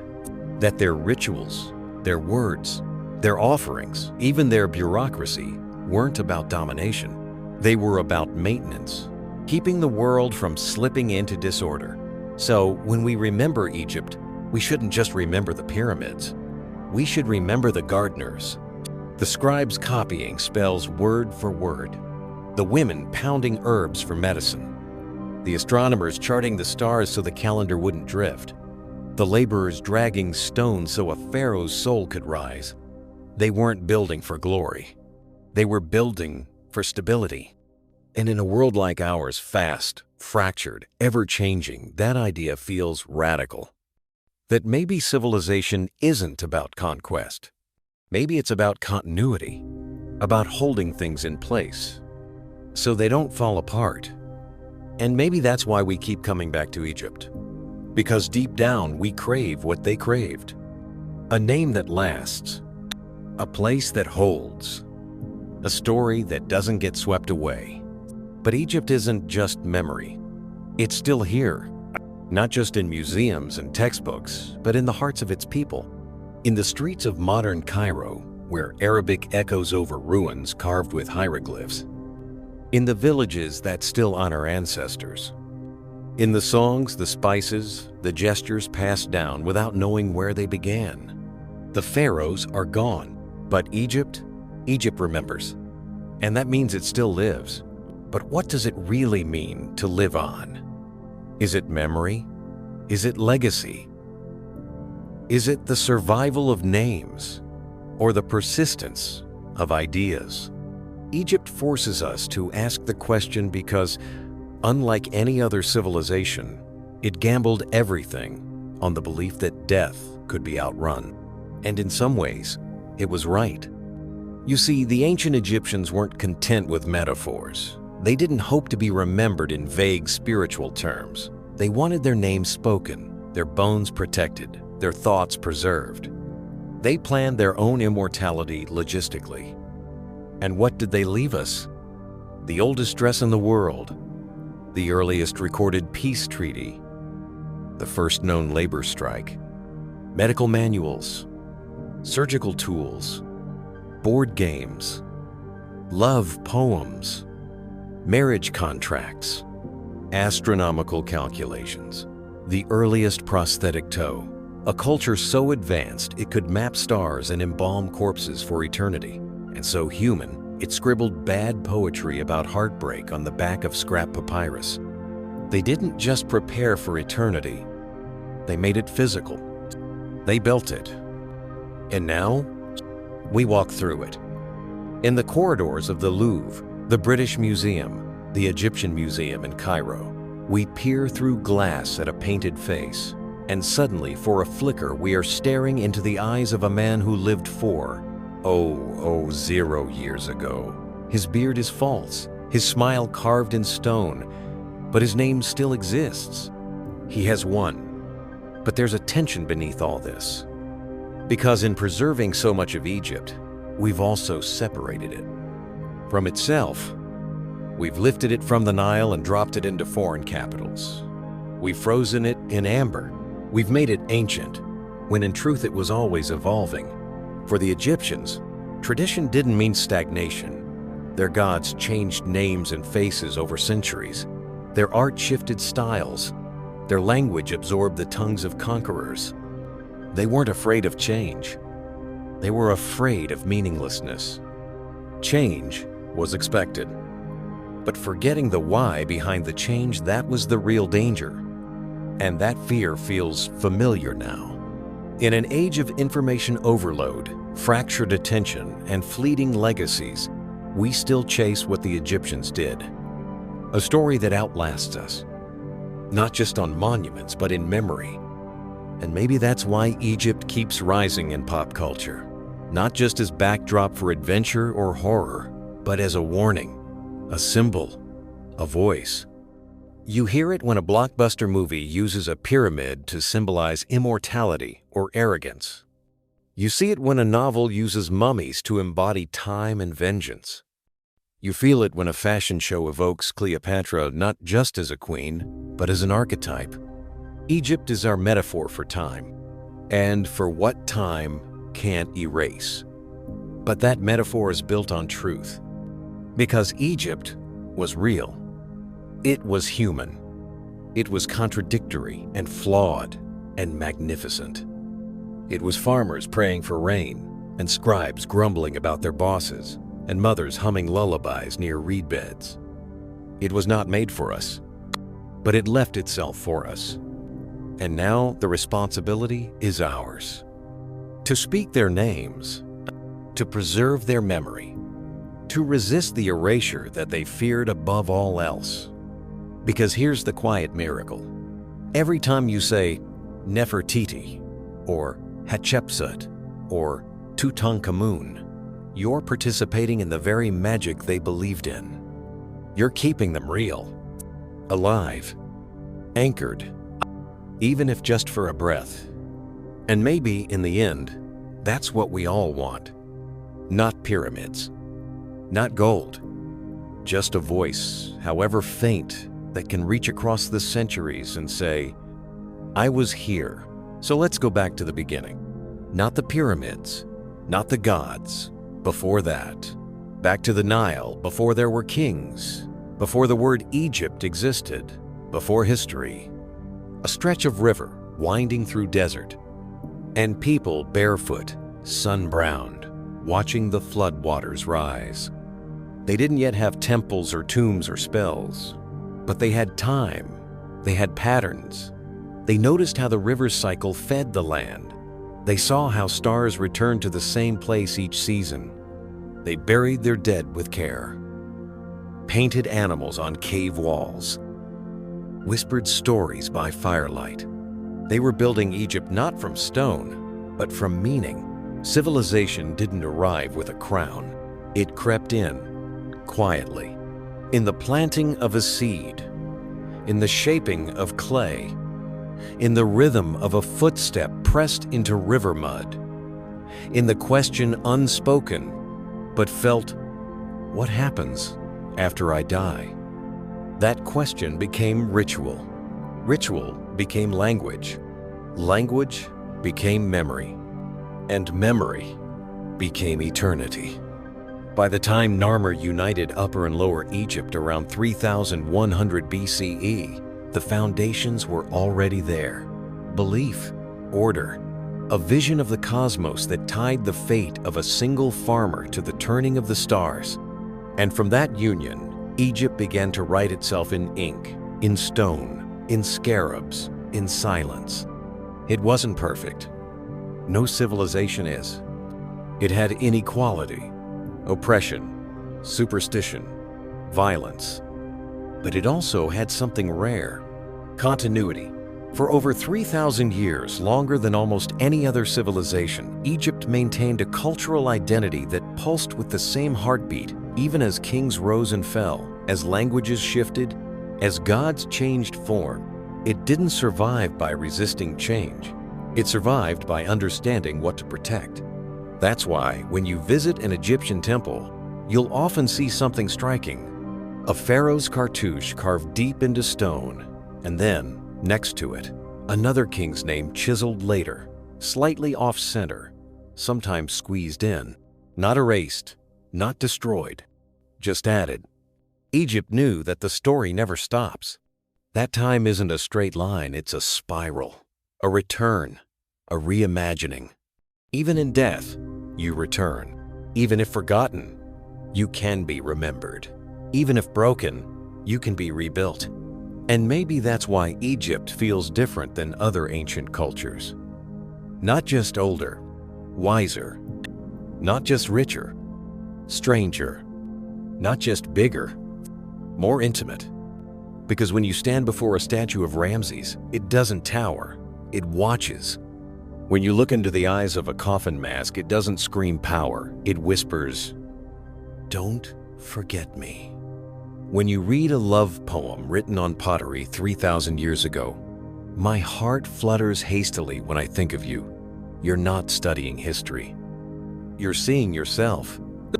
And maybe that's the secret. Egypt didn't last because it was alien. It lasted because, somehow, it was familiar. It showed us the edges of death not to frighten us, but to prepare us. It built eternity not to escape time, but to honor it. It remembered everything. The stars, the floods, the names of kings, the footprints of children in sand, and in doing so, gave us a model, a blueprint. Not for empire, but for meaning. And meaning is harder to build than pyramids. But when it's built, truly built, it endures.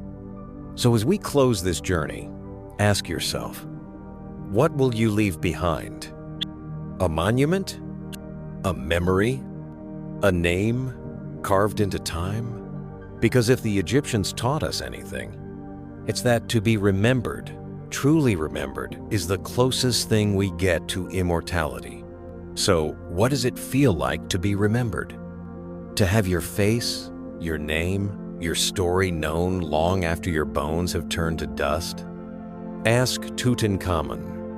He was a minor king, a boy, dead by 18 or 19. No great battles, no towering monuments. His tomb was small compared to others. But because his burial chamber was hidden, protected by accident, and discovered untouched, he became the most famous pharaoh on earth. And that fame, it didn't just restore his name, it restored a civilization. Suddenly, the world cared again. Egyptologists got funding, museums filled with curious visitors, school children memorized cartouches, and through one forgotten boy, Egypt's voice grew louder than it had been in centuries. That's the strange twist. The Egyptians believed fame was a kind of fuel for the afterlife. If your name was spoken, if your deeds were remembered, your soul would be fed. You would continue, live again and again. So, imagine Tutankhamun's surprise. His reign was brief. His life shaped by illness, trauma, and the fallout of religious revolution. But now, his mask is iconic, his name eternal. He is the ambassador of the dead, not for his power, but for his visibility. And in a way, that's Egypt's story too. Because while it's easy to focus on the grandeur, the pyramids, the temples, the tombs, the real power of ancient Egypt lies not in what it built, but in what it endured. Let's take stock. Egypt saw over 30 dynasties rise and fall. It survived conquest by Libyans, Nubians, Assyrians, Persians, Greeks, and Romans. Its religion evolved but didn't break. Its language shifted, yet stayed rooted in its past. Its people farmers, artisans, priests, mothers, scribes kept living, dying, remembering. Egypt, for all its imperial glory, was never just the story of kings. It was the story of continuity under pressure.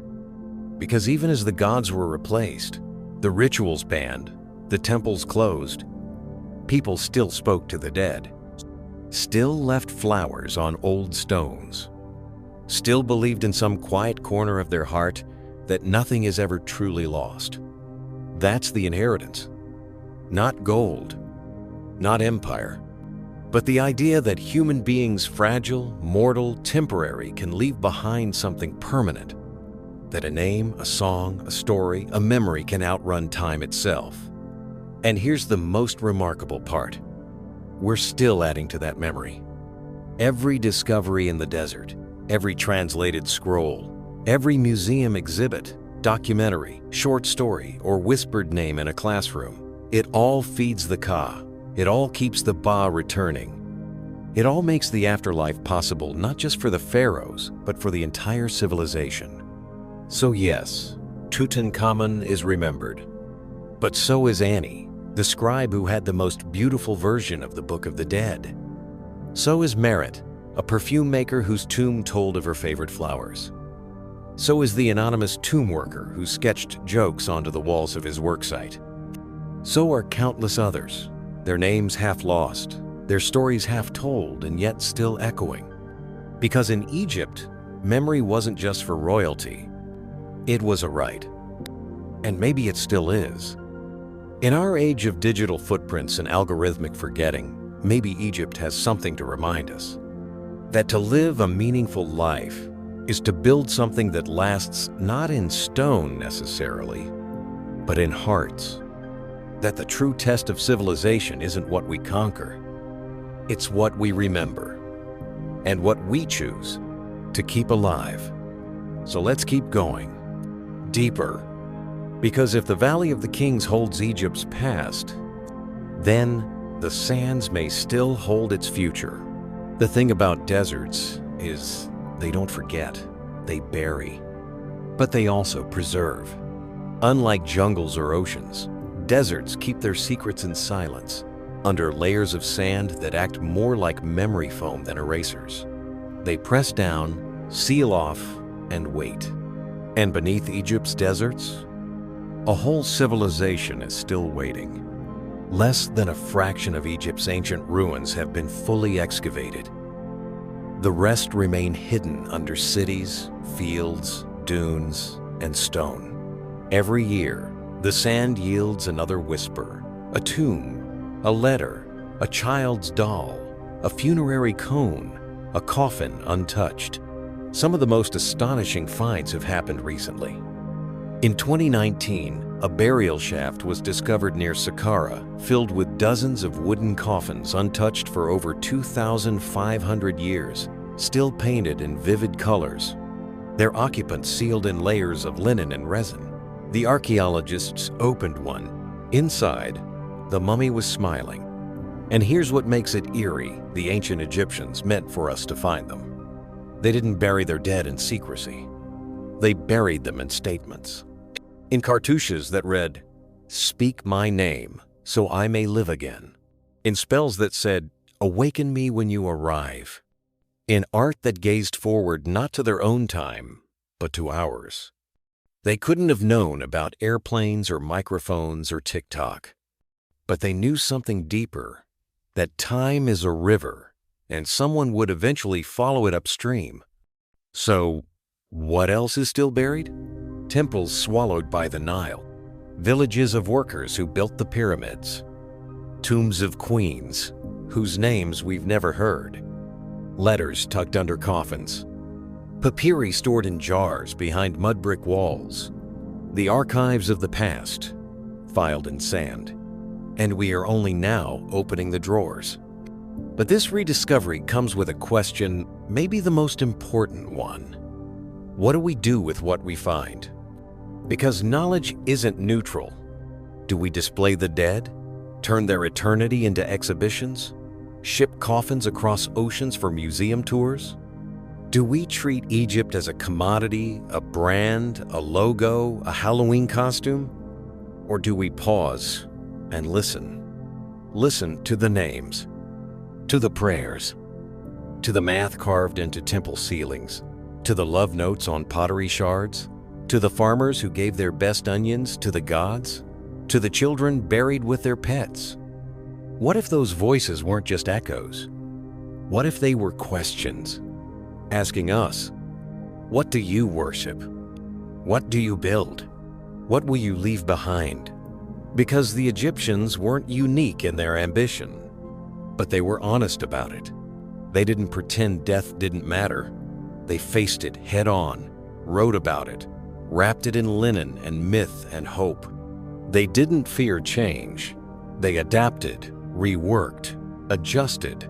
Gods merged, Stories evolved, styles shifted, but through it all, they documented, obsessively, because they understood something we still resist.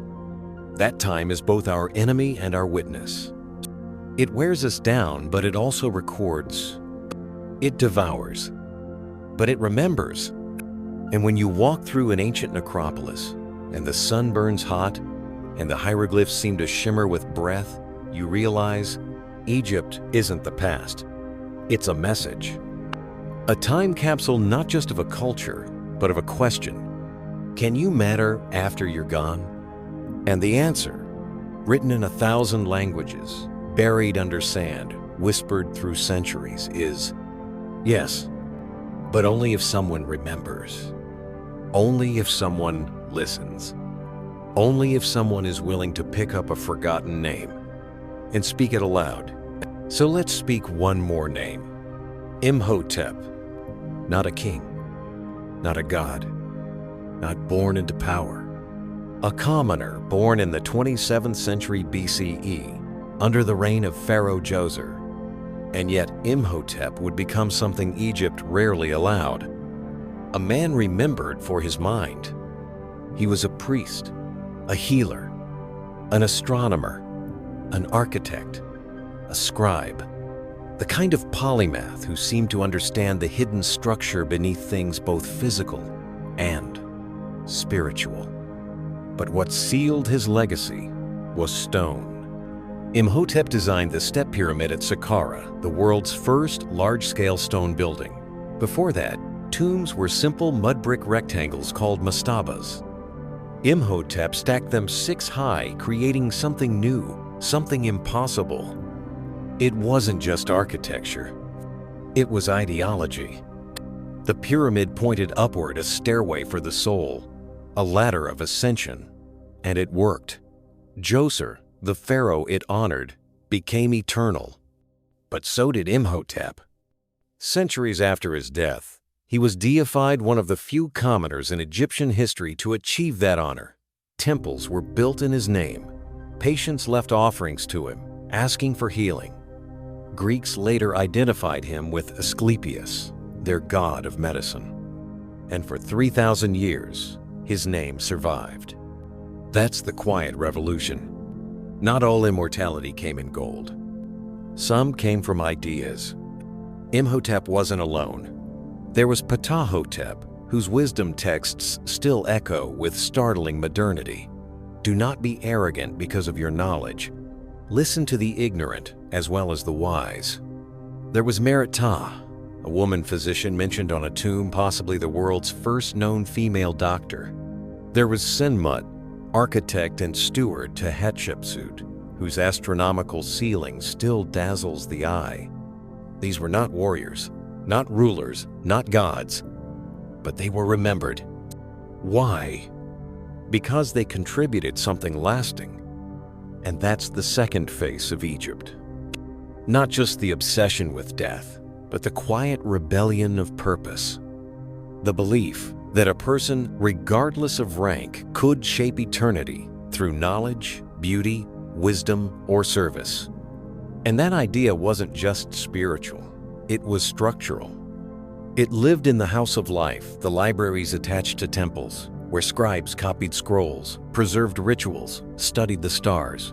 These weren't open to all, but they weren't royal palaces either. They were workplaces of memory, places where Egypt's mind was stored. We've lost almost all of them now, but fragments survive. A surgical manual detailing how to set bones and treat head wounds. A scroll of dream interpretations, telling what it means to dream of crocodiles or broken teeth. A list of complaints from a student who thinks his teacher is unfair. These scraps aren't grand, but they're human. And that's the thread that holds.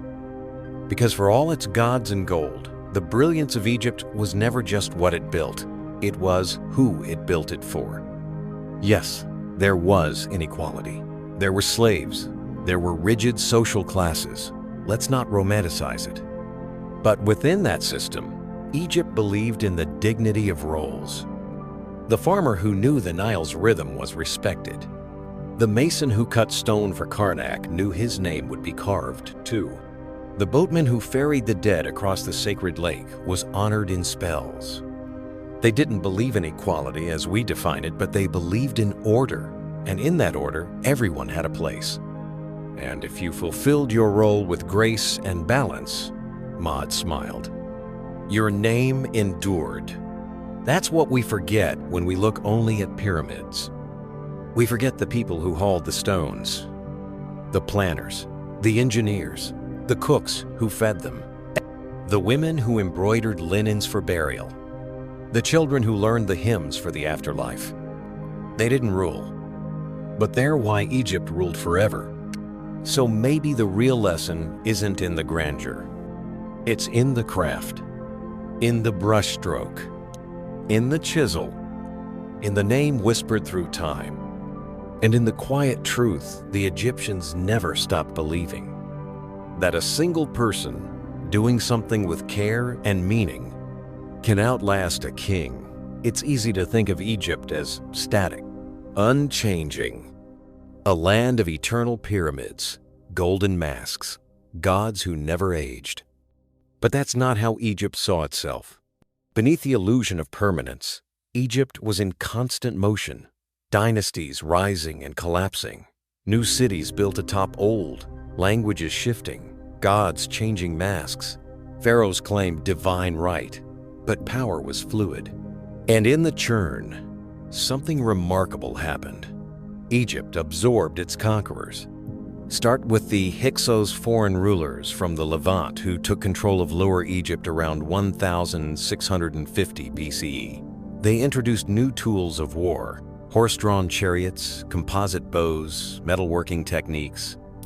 At first, they were seen as invaders, but soon they were building Egyptian-style temples, naming their children with Egyptian names, worshiping Egyptian gods. And when native Egyptian rulers reclaimed control, they didn't throw everything out. They kept what worked: the chariots, the bows, the innovations. Egypt got stronger by bending, not breaking. Then came the Libyans, then the Nubians, then the Assyrians. Each time, Egypt staggered, and each time, it adapted. The most dramatic transformation came with Alexander the Great. In 332 BCE, he arrived in Egypt and was welcomed not as a conqueror, but as a liberator. The Persians had ruled harshly. Alexander came with respect.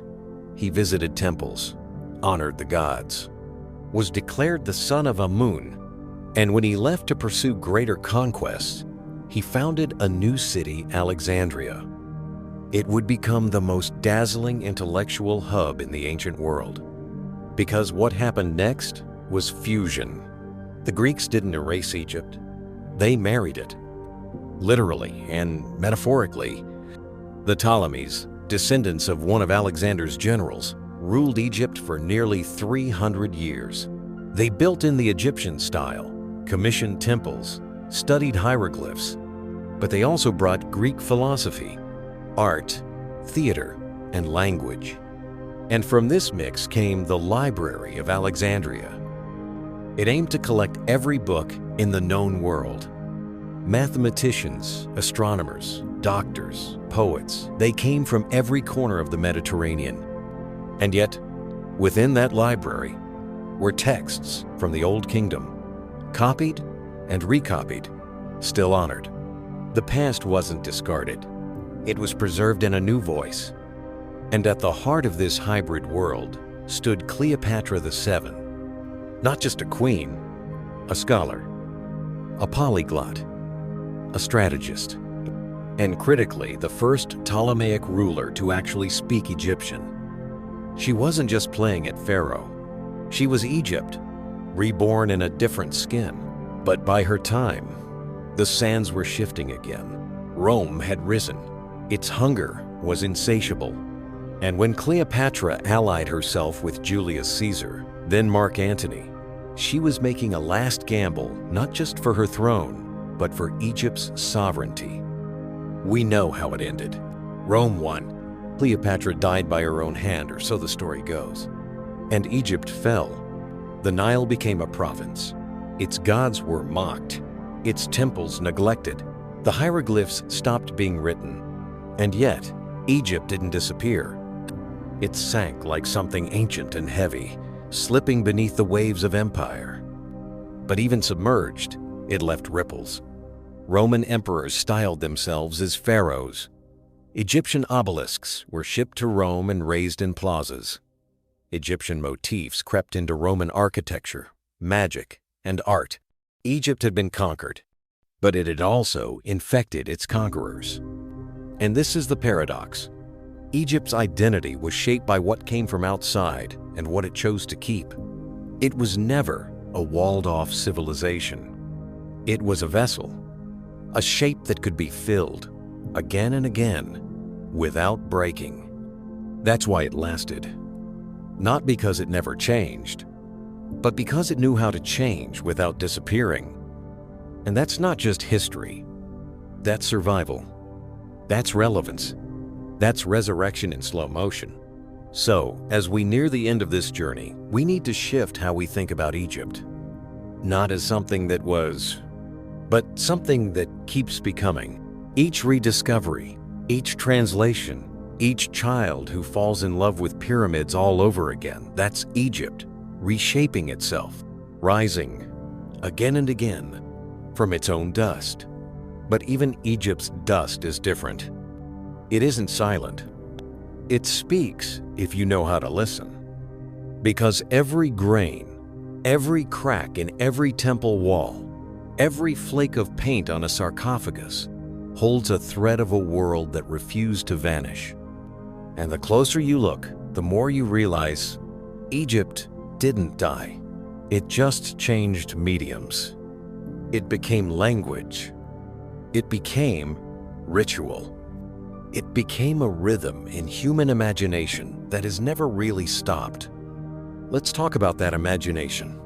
Because even after Egypt fell under Rome, even after its temples crumbled, its gods were declared demons, and its scrolls burned.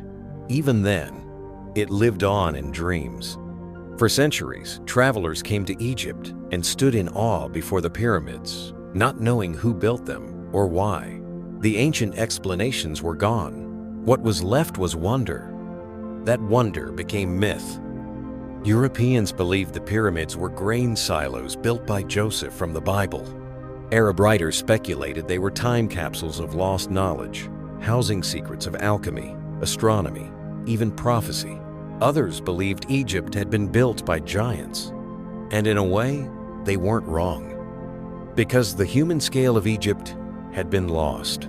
When you look up at a 66-foot seated statue of Ramses, or a wall of hieroglyphs 10 feet high, it doesn't feel like a world made by hands. It feels like a message from something larger. So the myths multiplied. Egypt became the foundation for stories of Atlantis, the wellspring of magical traditions, the cipher of Masonic rituals, the source of everything ancient and hidden and powerful. Was it accurate? Number. But it was true in another way. Because what Egypt built wasn't just temples and tombs. It built symbols. And symbols don't need footnotes to survive. The Ankh, still worn today as a symbol of life. The Eye of Horus, still tattooed on arms as a sign of protection. The pyramid, still used as a metaphor for knowledge, hierarchy, mystery. Even death, the very thing we fear most, was, in Egypt, rendered beautiful. Wrapped in gold, painted in stars, accompanied by poetry and music and care. Egypt took the most terrifying part of human existence and said, "We will face this together. We will prepare. We will remember. We will rise." That courage became contagious. It crossed borders, eras, faiths. Even as Egypt's gods faded, their shapes remained. Isis nursing, Horus became Mary, nursing Jesus. Anubis watching over the dead became angels guiding souls. The scarab rolling the sun became the image of rebirth across cultures. Egypt migrated, not geographically, culturally. And today, it's in your movies. It's in your jewelry. It's in your metaphors for forever. When we call something ancient as Egypt, we're not saying it's old. We're saying it matters. We're saying it's built to last. And yet, with all this symbolic power, something else has begun to happen, something the ancients feared: the flattening. Because when you turn a culture into a meme, a Halloween costume, or a movie villain's aesthetic, you risk forgetting that it was real. That these weren't just hieroglyphs.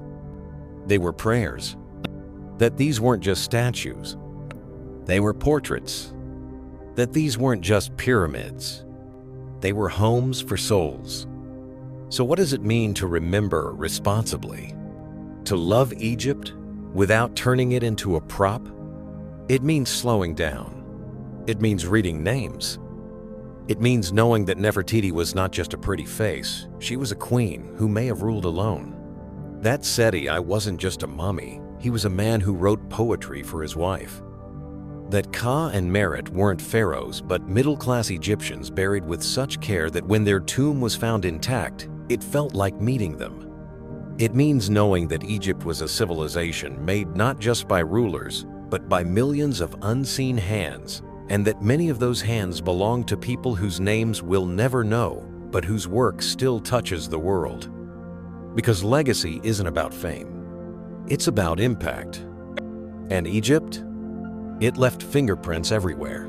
So what does legacy really look like? Sometimes, it looks like a pyramid rising from the sand. But more often, it's quieter. A name etched into the corner of a tomb painting. A broken pot, carefully glued back together, still carrying the scent of ancient oils. A love poem, scribbled in haste, still legible after 3,000 years.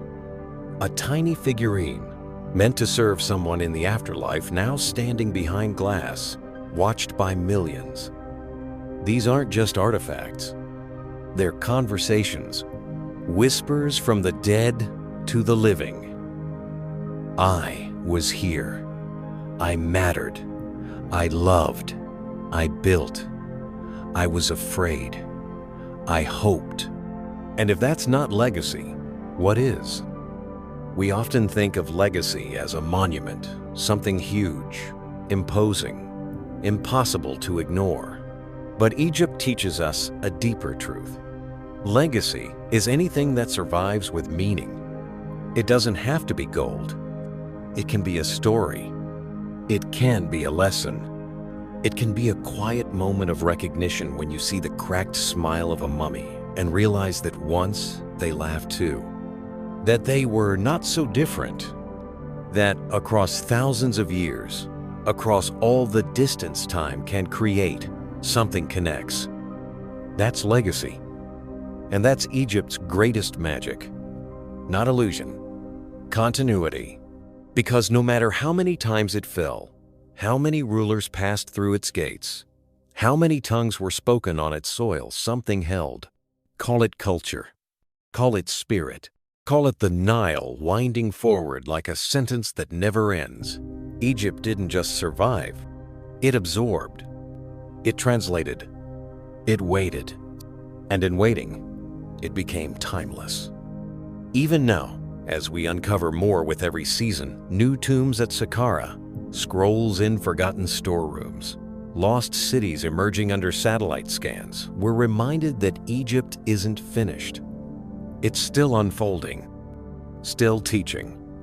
And what it teaches is not just about death or divinity or dynasty. It's about humanness. Take their art formal, yes, but also full of life. A woman playing a harp. A man balancing on one foot to grab a fish. A monkey stealing a fig. These were real lives, real moments captured with grace and care, not because they were important to the state, but because they were important to someone. That's legacy too. Recognizing the sacred in the ordinary, the eternal in the daily. And now, the torch is with us. We are the ones deciding what to preserve, what to erase, what to pass on. We are shaping memory, and will be remembered or forgotten by how we choose. Will we listen to the voices of the past? Will we honor the builders and dreamers and scribes? Will we learn not just their facts, but their values? The respect for balance, the awe for time, the reverence for names. Because Egypt was not a story of conquest, it was a story of construction, of building not just monuments, but meaning. And that's the kind of legacy anyone can leave. Not just kings, but teachers, mothers, students, writers. You. Yes, you hearing these words right now. Because if you carry forward even a spark of what they believe, that life matters, that death isn't the end, that memory is sacred, then you're part of it now. Part of the story. Part of the afterlife they dreamed of. You've spoken the names. You've remembered. And in doing so, you've become a keeper of the fire. A flicker in the long, golden chain of Egypt's memory. You are, in a way, the next chapter. And maybe that's what Egypt was trying to tell us all along. That we are not just passengers in time, we are shapers of it. That every action, every word, every name we carry forward matters. Because Egypt wasn't obsessed with death, it was obsessed with what comes after. And not just in the supernatural sense, but in the human one. What remains? What echoes? What lasts? They built with those questions in mind. A farmer stacked his offering jars with care, knowing someone would see them one day. A scribe copied a hymn, not for glory, but because he believed words could survive longer than bodies.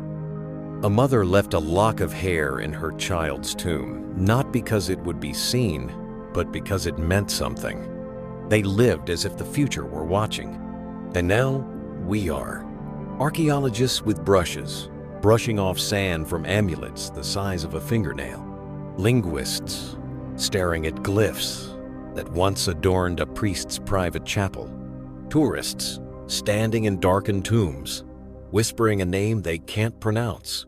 All of us participants in the same silent vow. You will not be forgotten. And here's the twist. We didn't invent that idea. They did. The ancient Egyptians built the first history, the first attempt to record human life, not just as legend, but as chronicle. They listed kings in order, recorded years by regnal reigns, tracked floods, wrote treaties, not just to inform, but to remember accurately. They believed the truth had power. They even had a goddess for it, Seshat, the divine record keeper, the librarian of the gods. To them, history was sacred, because without memory, the world collapsed into chaos. And today, that idea still holds. We build archives, we keep journals, we write books, record podcasts, upload photos, not because we think they'll all be seen, but because we hope that someone, someday, might care. Egypt shows us that someone will. Maybe not tomorrow, maybe not for 1,000 years, but someone curious, careful, hopeful will dig, and what they find will be shaped by what we leave. That's why Egypt still matters, not just as the first great civilization, but as the first to understand that civilization is memory, not memory for its own sake, but memory with meaning, memory as the foundation for everything else. Science, art, government, identity. And in that way, we owe Egypt everything. Our sense of history, our fear of being forgotten, our belief that names matter, even our understanding of what it means to be human not just in the present, but across time.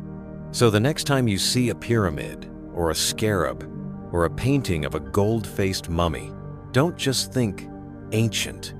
Think ongoing, because Egypt is not gone. It's just been translated again and again into new languages, new media, new dreams. And the story's not over. There are still scrolls to unroll, tombs to open, names to speak. And maybe, just maybe, you'll be the one to open the next door. Because in the grand design of Egyptian time, the past isn't behind us, it's beneath us. And every step forward, it's also a step back. Back to the Nile, back to the gods, back to the moment when someone just like you looked up at the stars and wondered if anything they did would matter. And then decided, yes, it would. And maybe that's why the Nile flows north, not just geographically, but philosophically. Because Egypt wasn't built on a straight line, it was built on cycles, the flood, the sun, the soul's return. To the ancient Egyptians, time didn't march, it spiraled. Life wasn't something you escaped, it was something you returned to if you were remembered well enough. And their entire civilization was designed to help you do just that. Everything from the way they painted tomb walls to the stories they told about gods like Osiris, Isis, and Anubis pointed toward one central idea. You can be made whole again. You can fall apart and still rise. You can vanish and still be seen. You can die and still live. But only if the proper steps are taken. And those steps weren't just religious rituals. They were a worldview, a system of meaning that said life and death weren't opposites, they were partners. You live to prepare for death. You die to be reborn. You return to finish what you started. Even their gods followed this rhythm. Osiris, the king who was killed by his brother, dismembered and scattered only to be resurrected by his wife Isis and crowned king of the dead. Set, the god of chaos, wasn't entirely evil, he was necessary. Without Set, the sun wouldn't battle darkness each night. Without conflict, there could be no triumph. Ma'at, the goddess of truth and balance, didn't demand perfection, she demanded alignment. Between heart and deed, between ruler and ruled, between past and present.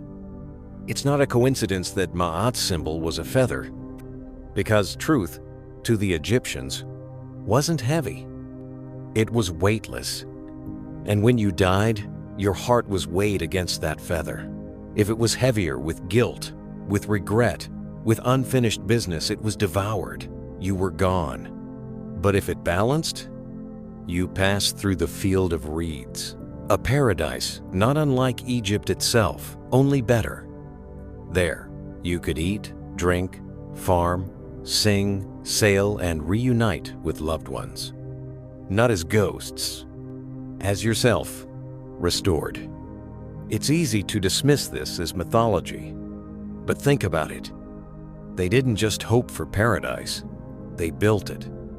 On the west bank of the Nile, where the sun sets, they carved tombs deep into cliffs. They filled them with music, food, spells, love letters, everything a person might need to pick up life right where they left off. It wasn't superstition. It was continuity, a promise that no life was meaningless, and no death was the end. So when we say ancient Egypt, we're not just talking about sand and stone.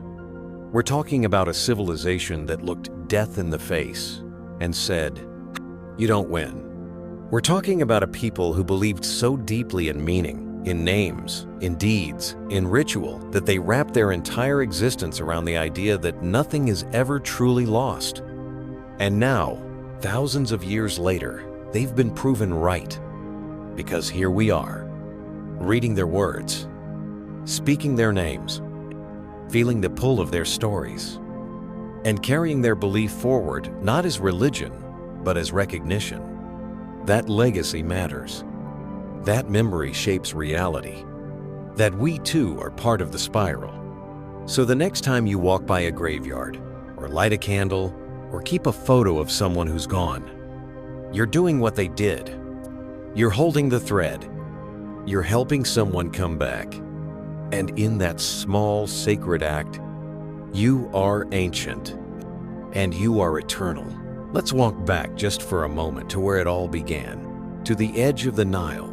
At dawn, the water is still, the sky is soft pink, birds skitter across the surface, and somewhere, just behind the morning mist, a small figure bends over the soil.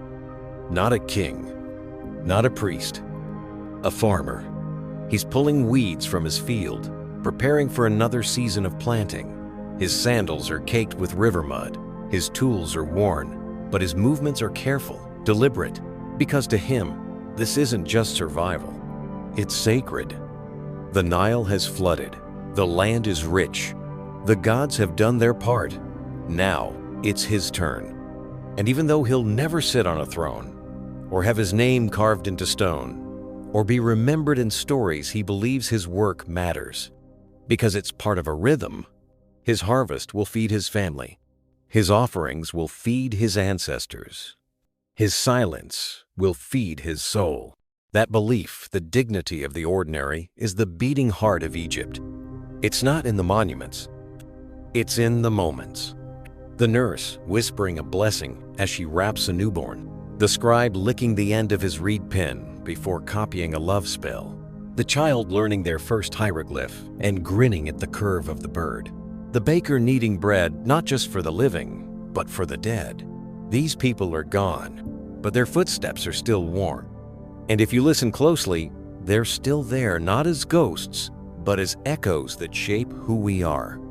Because the truth is, you can't walk through life without stepping in their shadow. The calendar you use, influenced by Egyptian solar calculations. The way you write, a gift of cultures that built on the scribes of ancient temples. The way you bury, mourn, remember, record, still threaded with Egypt's fingerprints. We like to think of ourselves as modern, as separate, as smarter. But in many ways, we're still asking the same questions. What happens when we die? How will we be remembered? How can we live with meaning? Egypt didn't answer these questions once and for all. It asked them louder, more beautifully, more persistently than almost any culture in human history. It carved them into temples, painted them onto coffins, etched them into the margins of calendars, poems, prayers, and tax records. And then it passed the questions forward to us. And we've been answering ever since. With novels, with philosophy, with photographs and funerals and birthday candles and family albums and songs sung to children who don't know why they remember the tune. This is Egypt's real monument. Not Giza. You, carrying the questions, carrying the thread. Because every time you pause and look at the stars and feel small but connected, every time you see something beautiful and think, this should last, every time you whisper someone's name so they're not forgotten, you're walking the same path. You're part of the same story. You're part of Egypt. And Egypt, for all its death, all its dust, all its echoes, has never really ended. It just became us. So now, let's look at the map again. Not the one with borders and roads, but the mental map. The one that traces human longing. The one that charts where we've been, what we've built, what we've hoped for. There, Egypt isn't just a place. It's a landmark. A fixed point on the compass of memory. Because it did something no other civilization has done quite so completely. It turned the fear of time into an art form. It said, if we cannot stop death, we will shape it. If we cannot keep the body, we will protect the name. If we cannot be gods, we will live like them, not in might, but in meaning. And it worked. Thousands of years later, we are still spellbound, still dusting off their statues, still arguing about their choices, still marveling at their precision, still translating their dreams. But here's the final twist. We often think of ancient Egypt as finished, a chapter closed. But in truth, Egypt is the first chapter not just of a history book, but of us. Because once humans learned to remember, to bury with care, to look to the stars and wonder, that's when we became more than animals. We became civilization. Egypt lit the torch, and now we carry it. Not always well, not always kindly, but we carry it nonetheless through our rituals, our languages, our architecture, our art, our hunger for meaning. And when we forget why we carry it, Egypt reminds us, not with sermons, but with silence, with a statue's gaze, with a name still legible on a 4,000-year-old wall, with the gentle persistence of a people who said, "We were here, we loved, we lost, we built, we believed, and we leave this for you." So the next time you feel overwhelmed by the speed of your world, the blur of minutes, the noise of now, the impermanence of everything, remember the Nile. Remember this cycle. Remember that somewhere in the desert, a name carved into stone is still being touched by wind and sun, and that even if the person is gone, their intention lives on, and so will yours. Because we don't just inherit Egypt, we continue it.